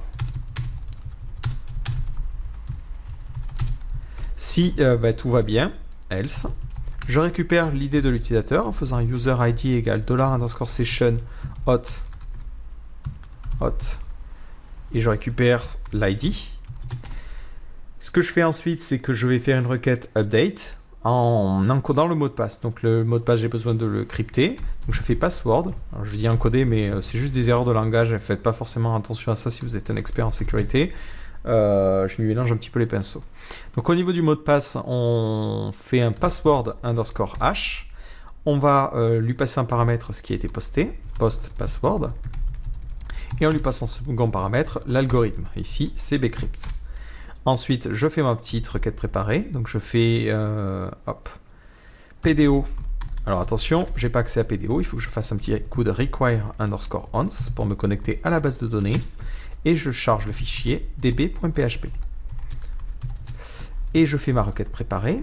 Donc je prépare la requête en faisant un update users. Et je set le password égale le password qui a été rentré. Donc là, hop, ce sera un paramètre. Et ensuite, je sauvegarde ça dans une variable rec comme requête. J'exécute ensuite cette requête en lui passant un paramètre, les différents paramètres. Donc ça sera un tableau qui contiendra seulement le mot de passe haché.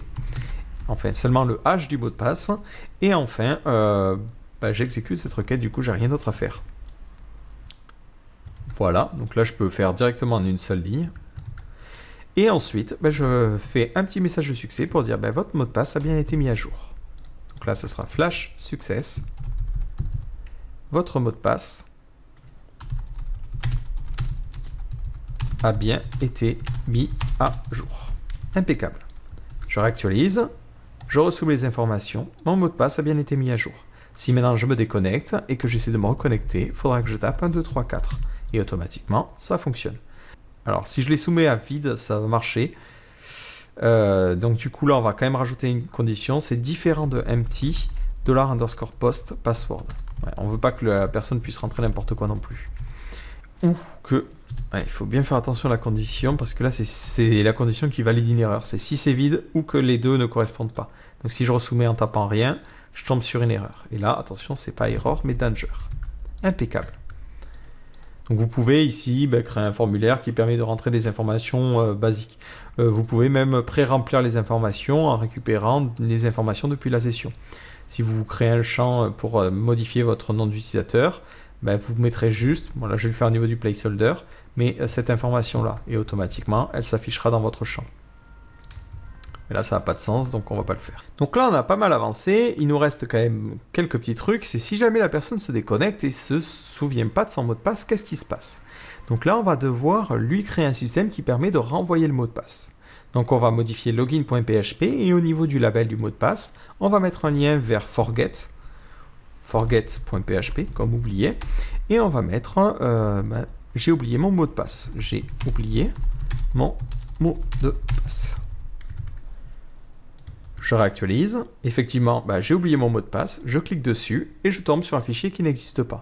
Donc ça va être un fichier qui va ressembler à login.php. Donc je crée un nouveau fichier qui va s'appeler forget.php.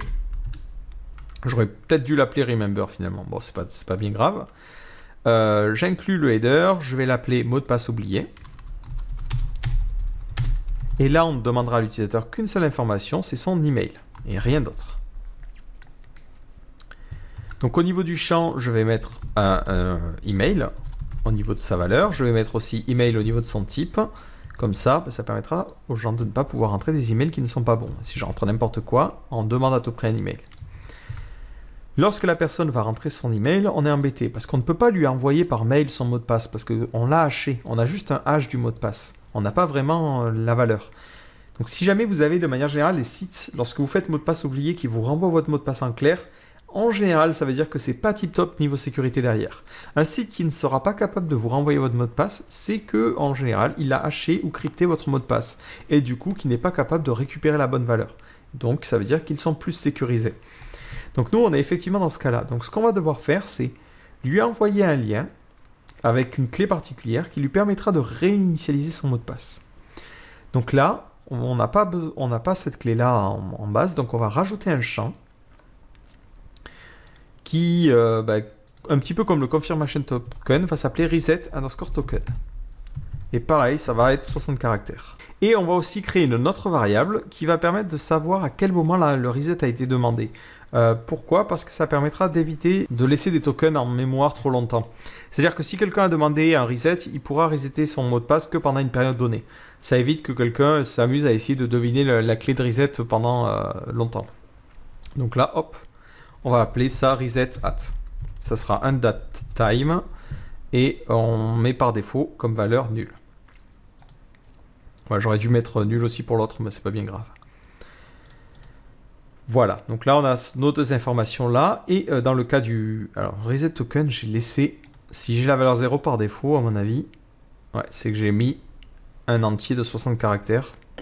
C'est pas possible, c'est un varchar de 60 caractères. Je sauvegarde, et par valeur par défaut, il faudrait mettre nul. Bon là ça a été fait, c'est pas bien grave. Donc lorsque la personne va rentrer l'email, on va vérifier est-ce que j'ai un utilisateur qui correspond à cet email là. Donc on va reprendre la même requête.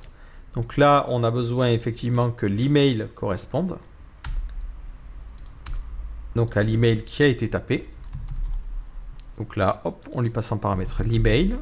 C'est l'email, hop, hop. Donc on n'a pas besoin de ce champ-là. Globalement, si des données ont été postées et que l'email n'est pas vide, on pourrait rajouter le filter var, mais c'est pas la peine. Je inclus db, j'inclus functions. Je fais une requête préparée en sélectionnant l'email et je veux bien que le champ, enfin que l'utilisateur ait bien été confirmé. J'exécute cette requête en lui passant en paramètre l'email. D'ailleurs, hop, vu que j'ai qu'un seul paramètre, je ne vais pas me prendre la tête. Je vais juste utiliser un petit tableau comme ça. Ensuite, je récupère l'enregistrement et ce que je vais faire, c'est que je vais générer un token. Donc on va dire s'il y a un utilisateur qui correspond, dans ce cas-là, ben, je vais générer un nouveau token.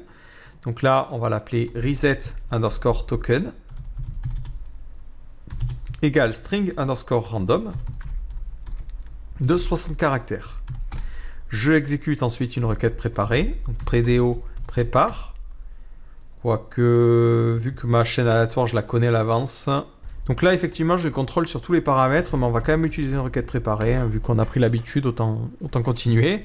Donc on va faire un update users set, donc on change le reset underscore token égale point d'interrogation, on change le reset underscore at par la date du jour, et on dit seulement à l'endroit où l'id de l'utilisateur, id égale le paramètre qui sera passé.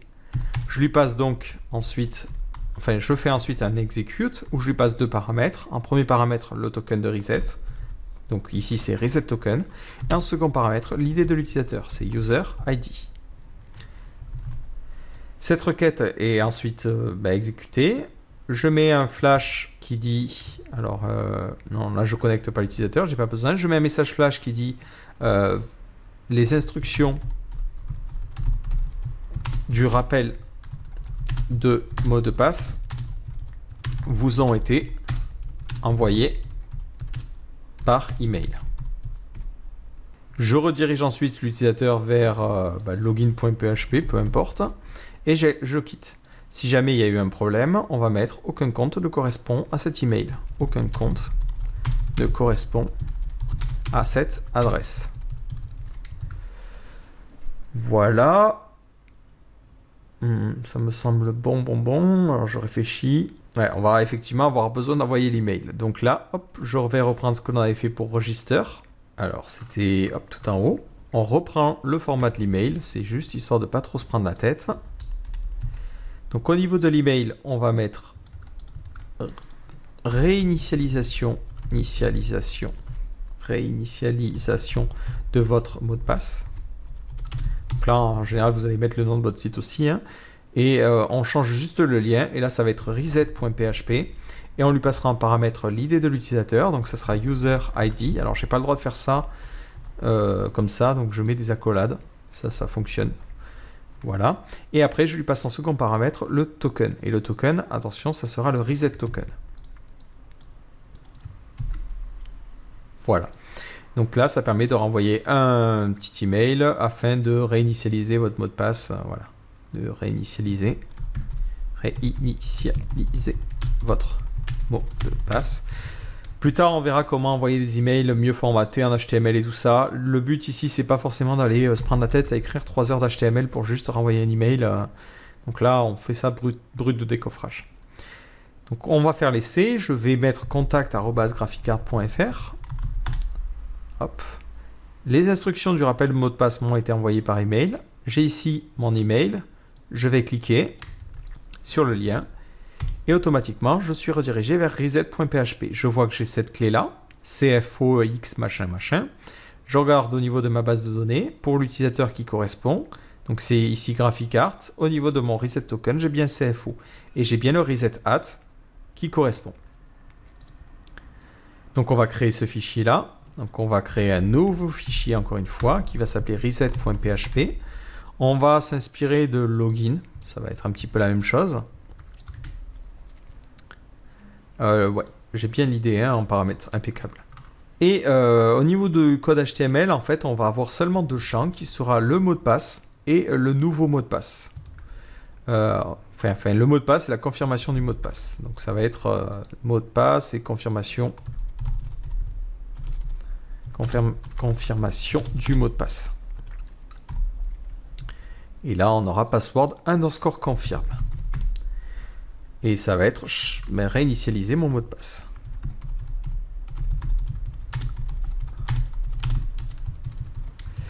Alors, au niveau de ce truc-là, hop là, hop, réinitialiser mon mot de passe. Avant même de rentrer sur cette page-là, il va falloir vérifier que les informations qui ont été postées sont correctes. Donc on va vérifier, est-ce qu'on a if isEt $_get ID et isEt $_get token. Si on n'a pas ces informations-là, c'est même pas la peine d'aller plus loin.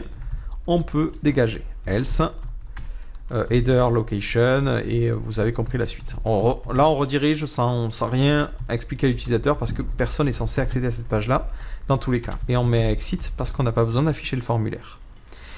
Au-dessus, on va vérifier est-ce qu'on a bien un utilisateur qui correspond à ces informations-là. Donc on va se connecter à notre base de données. Donc on va mettre un require de inc/db.php. Et ensuite, on fait une requête préparée. Donc on va faire rec égale $PDO prépare. On va faire un select everything from users where le user _ ID, le ID plutôt, égale l'ID qui est passé en paramètre. Donc là, hop, un point d'interrogation. De la même façon, on veut aussi que le token corresponde. Donc on mettra aussi le token en paramètre. Et on veut aussi que la date de reset se corresponde. Alors, on va prendre la date de reset, c'est reset at. Il faut que la date de reset soit inférieure à la date du jour, auquel on va retrancher, par exemple, si on accepte 30 minutes, on retranche 30 minutes. Donc pour retrancher 30 minutes, on fait date _ sub. On lui passe en premier paramètre la date et en second paramètre un intervalle. Donc là, on va mettre intervalle 30 minutes. Alors, je ne me suis pas couru dans les parenthèses. Alors, je veux que la date de reset, non, elle soit supérieure. Voilà, sinon ça ne fonctionne pas. Ensuite, j'exécute cette requête-là. Donc, je fais un rec execute. Je lui passe en premier paramètre l'ID de l'utilisateur. Donc, ça sera $_get. Alors, c'est un tableau à plusieurs paramètres. $_get ID. Je lui passe en second paramètre le token. $_get token. Alors, attention, ici, ça sera reset token. Et c'est tout. Je n'ai pas besoin de lui préciser quoi que ce soit d'autre. Ensuite, je récupère les résultats en faisant user égale $rec de fetch. Si jamais j'ai un utilisateur, dans ce cas-là, je continue. Sinon, je redirige vers la page login.php et je peux lui mettre un message d'erreur en faisant $_session flash error. Et au niveau du message d'erreur, je vais mettre ce token n'est pas valide.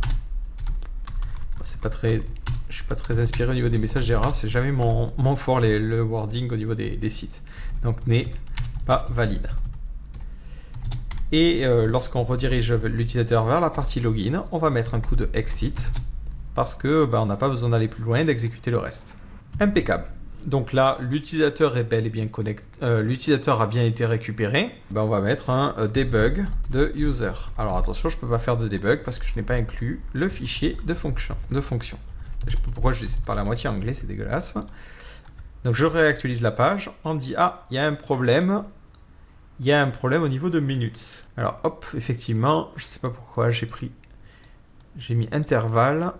Date sub de no intervalle et il n'y a pas de s à minutes.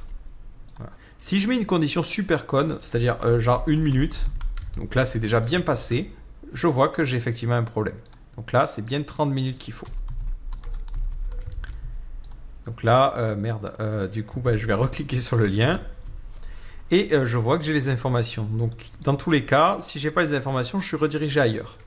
Maintenant, lorsque l'utilisateur va rentrer les informations, je vais vérifier que son mot de passe corresponde. Donc on va mettre if différent de empty de $_post, ça veut dire que des données ont été postées.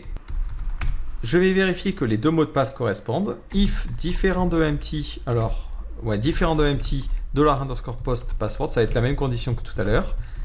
Et en plus, $_post password est égal à $_post password confirme. On commence à voir un petit peu le code qui se répète. Vous allez vite voir comment après en objet on va pouvoir mieux s'organiser, mais là pour l'instant on n'a pas le choix, hein, on fait du procédural. Si les deux informations correspondent, dans ce cas là je peux mettre à jour mon utilisateur en faisant un coup de PDO prépare. Donc là ça va être un update users set password égale le mot de passe qui va être crypté. Cette requête, je l'exécute tout de suite en lui passant un paramètre, le mot de passe. Donc ici, ça sera password. Je préfère passer une variable et être un petit peu plus à l'aise à la ligne, ce sera plus simple. Password égale password underscore hash. Je lui passe en premier paramètre le mot de passe et je lui passe en second paramètre le système de cryptage. Donc ici, c'est bcrypt. Cette requête, j'ai ensuite besoin, je l'ai exécutée, l'utilisateur a bien été mis à jour et je ne vais pas obliger l'utilisateur à se connecter. C'est bon quoi, on imagine qu'il a compris la leçon. Donc là, on va directement démarrer la session, si je ne l'ai pas fait au-dessus. Non, je ne l'ai pas fait au-dessus, donc je démarre la session et ensuite je fais un coup de $_session flash success. Je vais lui dire votre mot de passe a bien été modifié et je le redirige avec un coup de location vers sur la page son compte account.php et je n'oublie pas de connecter l'utilisateur. Donc pour connecter l'utilisateur, je fais un $session hot et je lui passe en paramètre l'utilisateur. Attention, ici, ça pourrait ne pas marcher parce que je n'ai pas fait de session start. Donc ici, je fais un session start avant. Impeccable. Donc on va faire un petit essai. Je rentre ici 456 456. Ouais, j'avais accepté vraiment des mots de passe très courts. Je fais réinitialiser et je suis bien redirigé vers la page account. Sauf que je ne vois pas le message de succès. Pourquoi? Parce qu'ici j'ai oublié de mettre un exit. Même si vous mettez un header location, il fera le reste du script. Et le reste du script, incluant le header qui unset le flash, vous avez ce problème-là. Donc là, on va refaire un essai. Je me déconnecte, j'ai paumé mon mot de passe. Je me souviens en revanche de mon email. Les instructions m'ont bien été envoyées par email. Hop.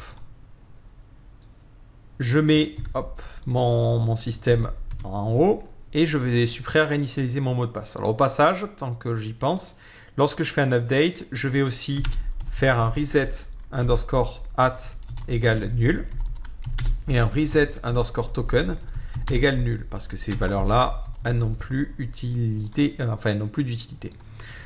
Je change mon mot de passe 456 456 et je clique sur réinitialiser. Et là, on me dit mon mot de passe a bien été modifié. Si je me déconnecte et que j'essaie de me reconnecter, c'est maintenant avec 456. Voilà. D'ailleurs, ce que je vais faire, c'est que je vais essayer de recliquer sur ce lien-là et je vais mettre rien en token. Est-ce que ça passe quand même? Non, ça passe pas. Ce que vous pouvez faire, c'est rajouter ici une condition en disant je veux en plus que le reset token, dans tous les cas il ne va pas l'accepter, mais reset token is not nul. Voilà, bon, plus vous mettez de conditions, mieux c'est, mais peu importe. Et ça fonctionne correctement. Vous avez maintenant le rappel de mot de passe qui fonctionne pour vos utilisateurs. Alors, il nous reste une dernière petite chose, c'est par exemple le rappel, la connexion automatique. Donc ici dans la partie login, ce que l'on retrouve en général, c'est qu'on crée un div qui est la classe formGroup et on a un champ qui permet de se souvenir de son compte. Donc là, ça sera un champ de type checkbox et on mettra se souvenir de moi. Donc là, ça va être remember au niveau du nom. Ouais. Et la valeur, ça sera 1. Et on va mettre se souvenir de moi. Si je réactualise la page, hop, je peux maintenant cocher cette case-là et je peux me souvenir de mon compte. D'ailleurs, on enlève le for, comme ça on peut cliquer aussi sur le label. Donc comment ça va fonctionner? Lorsque je regarde au niveau de ma console, si vous sortez la console développeur, les sessions de PHP, c'est pas non plus du miracle. C'est-à-dire que vous allez dans ressources et vous allez regarder vos cookies. Si vous regardez le cookie, vous avez un cookie qui s'appelle PHP SysID, qui contient une clé bizarre qui en fait permet à PHP de savoir où se trouve la session. Alors en fait, on n'a pas les informations qui sont stockées dans le cookie, elles sont stockées sur votre serveur. Alors je vous le montre, mais c'est juste à titre d'information. Donc c'est dans le dossier var lib PHP et vous avez un truc qui s'appelle session qui va contenir l'ensemble des sessions. Si je liste les fichiers, vous voyez que j'ai un fichier qui correspond à cette clé-là, A0J, ce fichier-là. Donc je vais aller l'éditer, vsys underscore A0. Alors ce fichier me semble vide. Alors ce que je vais faire, c'est que je vais le laisser ouvert en faisant un tail-n30 et -f. Voilà, peu importe. J'ai pas le droit, donc je refais un coup de sudo. D'ailleurs, merci à la personne qui m'a donné l'astuce, ça je connaissais pas. Voilà, donc là, le fichier reste ouvert. J'essaie de me connecter, je tape graphicart et 1, 2, 3, 4. Alors, je crois que c'était 4, 5, 6. Et si je regarde au niveau de mon fichier, j'ai maintenant ces informations-là. En fait, ce que fait PHP automatiquement lorsque vous faites un session start, c'est qu'il crée un cookie côté navigateur. Il lui donne une clé qui est aléatoire ou pseudo-aléatoire et il crée un fichier qui correspond. Lorsque vous dites dans la session je veux stocker telle information, il prend le fichier et il stocke les informations dans le fichier. C'est ni plus ni moins comme ça que ça fonctionne. Donc là, dans le cas du Remember Me, ce que l'on va devoir faire, c'est créer une nouvelle clé dans les cookies qui sont sauvegardés côté client et stocker une information qui restera en mémoire. Donc attention, les cookies sont lisibles par l'utilisateur. Là, l'utilisateur ne peut pas altérer sa session parce qu'il ne connaît pas les noms des différentes sessions que l'on a sur le serveur. Mais dans le cas des cookies que l'on va créer pour la fonction se souvenir de moi, là, il pourra l'altérer. Donc il faudra faire très attention à comment on fait ça. Donc au niveau de la base de données, je vais créer un nouveau champ. Donc je vais aller dans la structure. On va l'appeler Remember Token ou Cookie Token. Peu importe. Remember Token. Ça sera le token qui sera stocké dans le cookie et qui permettra de savoir de qui on s'est souvenu. Donc là, on va mettre Remember Token. On sauvegarde ça sous forme de varchar de 250 caractères. Et on est content. Hop. Donc par défaut, pareil, ça serait nul. Donc, lorsque l'utilisateur va cocher cette case se souvenir de moi, ce que l'on va faire, c'est qu'on va créer au niveau de la base de données une clé pour Remember Token et on va la sauvegarder aussi dans le cookie. Donc on est parti, je vais aller dans le login.php et je vais vérifier est-ce que j'ai la valeur pour Remember. Donc là, on va vérifier est-ce que l'utilisateur a coché cette case-là. Donc on va le mettre ici. If if $_post remember. Et on va juste mettre un die pour éviter qu'il fasse la redirection. Si jamais il a coché cette case Remember, dans ce cas-là, ça voudra dire que là, on va devoir modifier son Remember Token. Donc là, on va devoir faire une petite requête préparée. Donc PDO prépare update from users. On modifie le Remember underscore token égale. Donc là, on va lui donner une clé aléatoire. Donc on va l'appeler Remember underscore token égale string underscore random. Donc on va générer une longue chaîne, cette fois-ci de 250 caractères. Après, vous choisissez, vous pouvez utiliser de manière plus sécurisée. C'est vraiment pour vous donner une première piste. Après, vous pourrez aller beaucoup plus loin. On lui passera donc le remember token et on a besoin de le faire seulement là où l'utilisateur a l'ID qui correspond.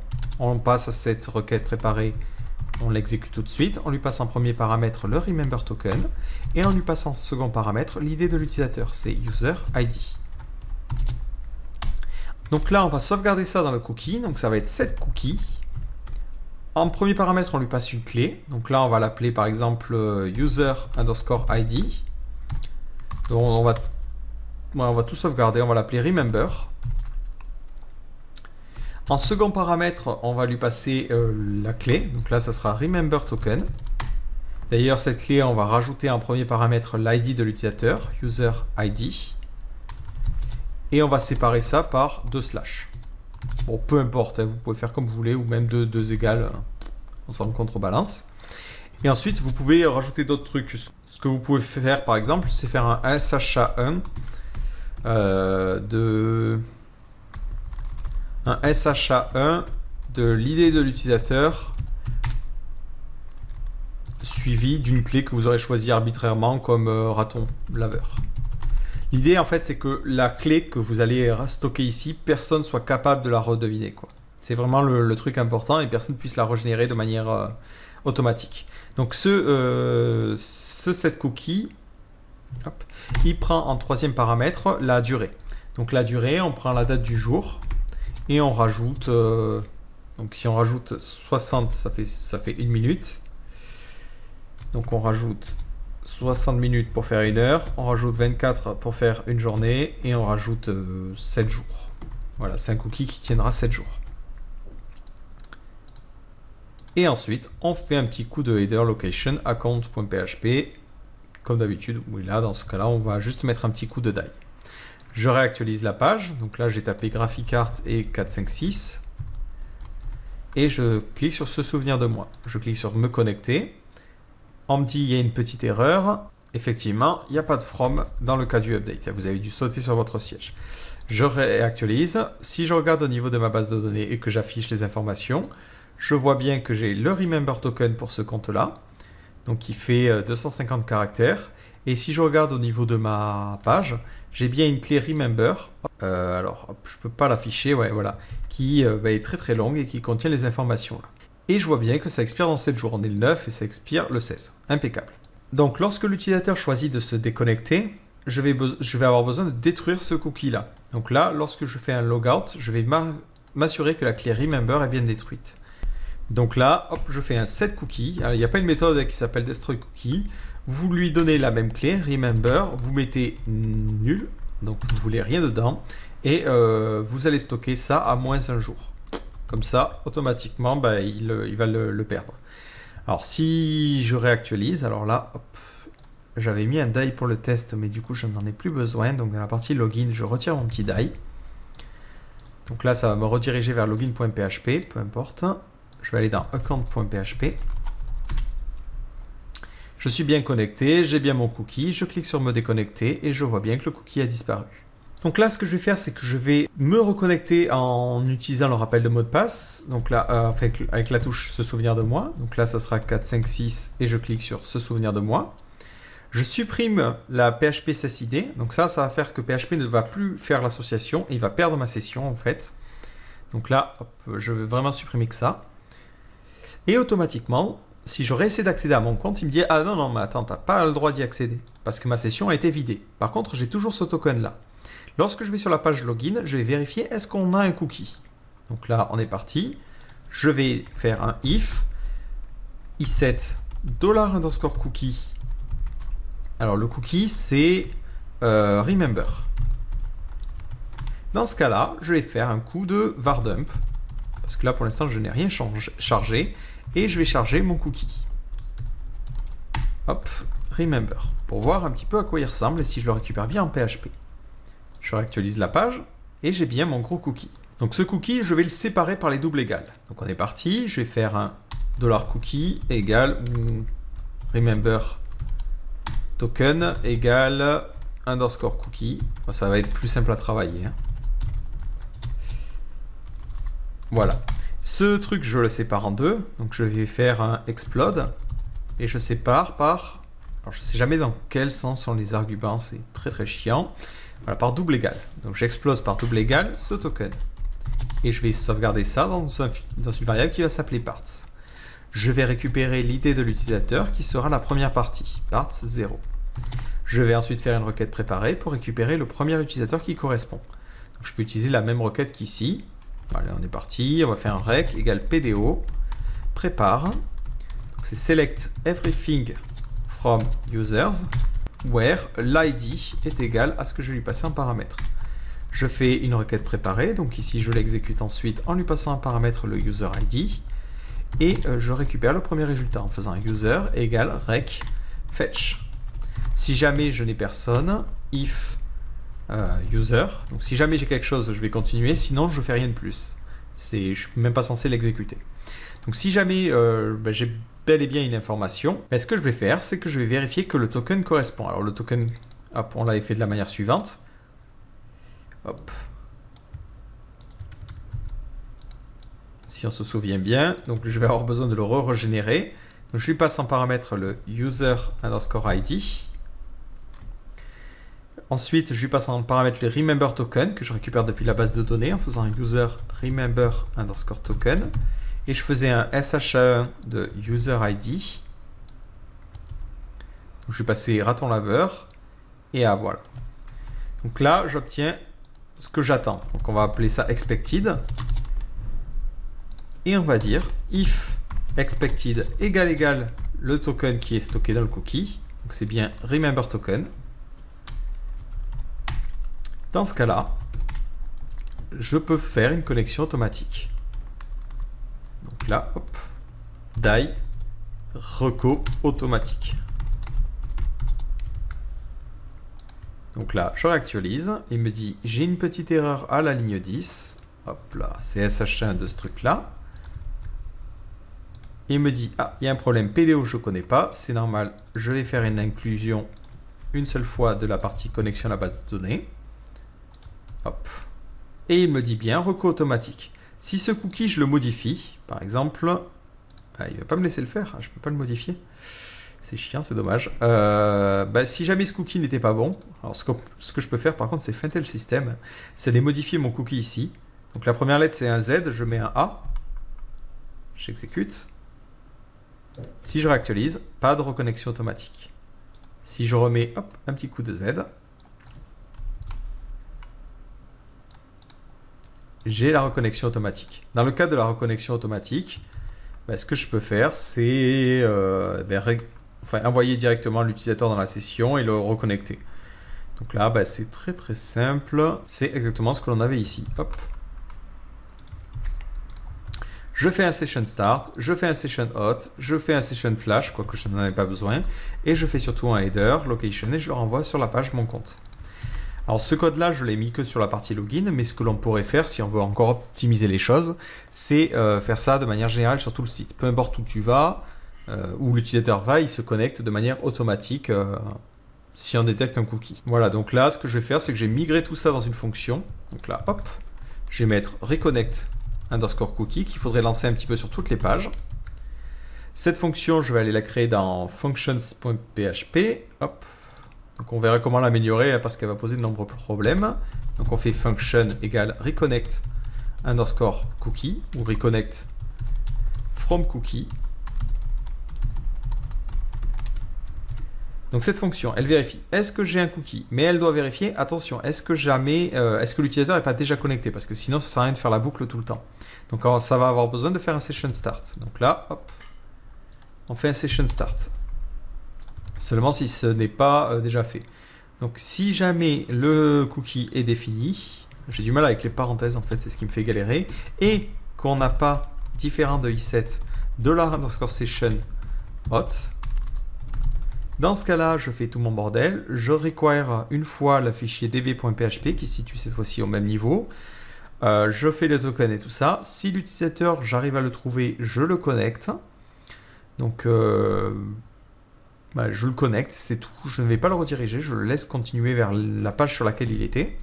Si jamais l'utilisateur ne correspond pas, je détruis tout de suite le cookie en faisant un set cookie. Je lui passe en paramètre la clé remember. Et comme tout à l'heure, je mets ça à nul. Et j'expire à -1. Voilà, pareil, si jamais les deux clés ne correspondent pas, ça va être le même bordel. Et dans le cas où ça venait à fonctionner, bah, je vais refaire le cookie. C'est-à-dire que je vais refaire un cookie de remember. Je lui repasse en paramètre le token, donc c'est remember_token.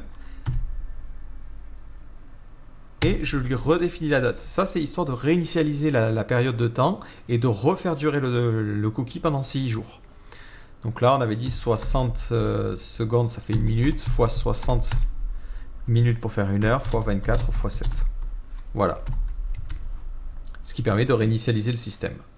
Au passage, vous voyez qu'il me dit PDO ici est en rouge parce que si jamais le require a déjà été fait ailleurs, ça va lui poser un petit problème parce qu'il n'aura pas accès à cette variable-là. Donc on va lui dire que cette variable est globale, c'est-à-dire qu'elle est définie de manière générale. Donc si jamais elle vient de l'extérieur, tu la récupères quand même. Ce qui permettra d'éviter le problème. Donc dans la partie login, on fera le session start dès le début. Et si jamais l'utilisateur est déjà connecté, donc if iset $_session hot, dans ce cas-là, automatiquement, on redirigera l'utilisateur. Ça ne sert à rien d'aller plus loin vers la page sans compte. S'il essaie d'accéder à la page login en étant déjà connecté, pas la peine d'aller plus loin. Donc quand on me dit « Ah, la fonction reconnect cookie, je ne la connais pas », c'est normal parce que c'est reconnect from cookie. Et il va me dire « Ah, mais je ne la connais pas non plus parce qu'il faut inclure le fichier avant. » Voilà. Et ce session start, il ne sert à rien vu que je fais un reconnect from cookie et je sais que le reconnect from cookie fera un session start. Donc je réactualise la page et effectivement il me dit je n'arrive pas à faire la partie préparée. Donc je reviens dans ma partie fonction et je vais lui dire de faire un global PDO if différent de iset PDO. Ça veut dire que la variable n'est pas accessible depuis le require once et dans ce cas là hop, tu dois charger PDO directement depuis le namespace global. Et là, je vois qu'il m'a connecté de manière automatique. Au passage, j'ai perdu mon token. C'est normal parce que lorsque j'ai fait mon erreur là avec le nul, il a dû rentrer dans une des mauvaises conditions. Donc je vais retaper 456. Je vais retaper ce souvenir de moi. Je vois que j'ai bien le remember. Je supprime ma session côté PHP. Donc là, ah, t'es plus connecté. Par contre, il m'a reconnecté grâce à mon cookie. Par contre, il le supprime systématiquement. C'est tout à fait normal en y réfléchissant bien. C'est dans la partie functions ici. Il faut que je récupère la date du jour auquel je vais ajouter toute la période de temps. Voilà. C'est pour ça que j'avais une suppression du cookie. Alors je refais un petit essai, je me déconnecte. Je me reconnecte avec 456. Je clique sur ce souvenir de moi. Et là, j'ai le cookie qui est effectivement resté. Je me déconnecte en supprimant la session. Et il m'a reconnecté en remettant à jour cette partie remember. Voilà. Et là maintenant, quoi qu'il arrive, si je me connecte tous les 7 jours, je vais pouvoir rester connecté à la page. Donc on a quand même le message d'erreur qui est resté. C'est normal. Donc ce que l'on peut faire, c'est dans la partie reconnect from cookie, de refoutre les flashs à 0. Mais bon, là ça fonctionne correctement. Donc voilà, on a terminé avec la mise en place de ce système de compte utilisateur. Donc vous l'avez vu, si on prend les choses calmement et au fur et à mesure, mettre en place un système d'inscription, de connexion, de rappel de mot de passe et de souvenance de mot de passe avec des cookies n'est pas forcément très compliqué. Mais il est très important de bien poser les choses et d'avancer progressivement pour arriver à avancer. Ceci étant dit, vous l'avez remarqué, au niveau de notre code, c'est quand même un joyeux bordel. On a écrit beaucoup de lignes, on se répète à de nombreuses reprises.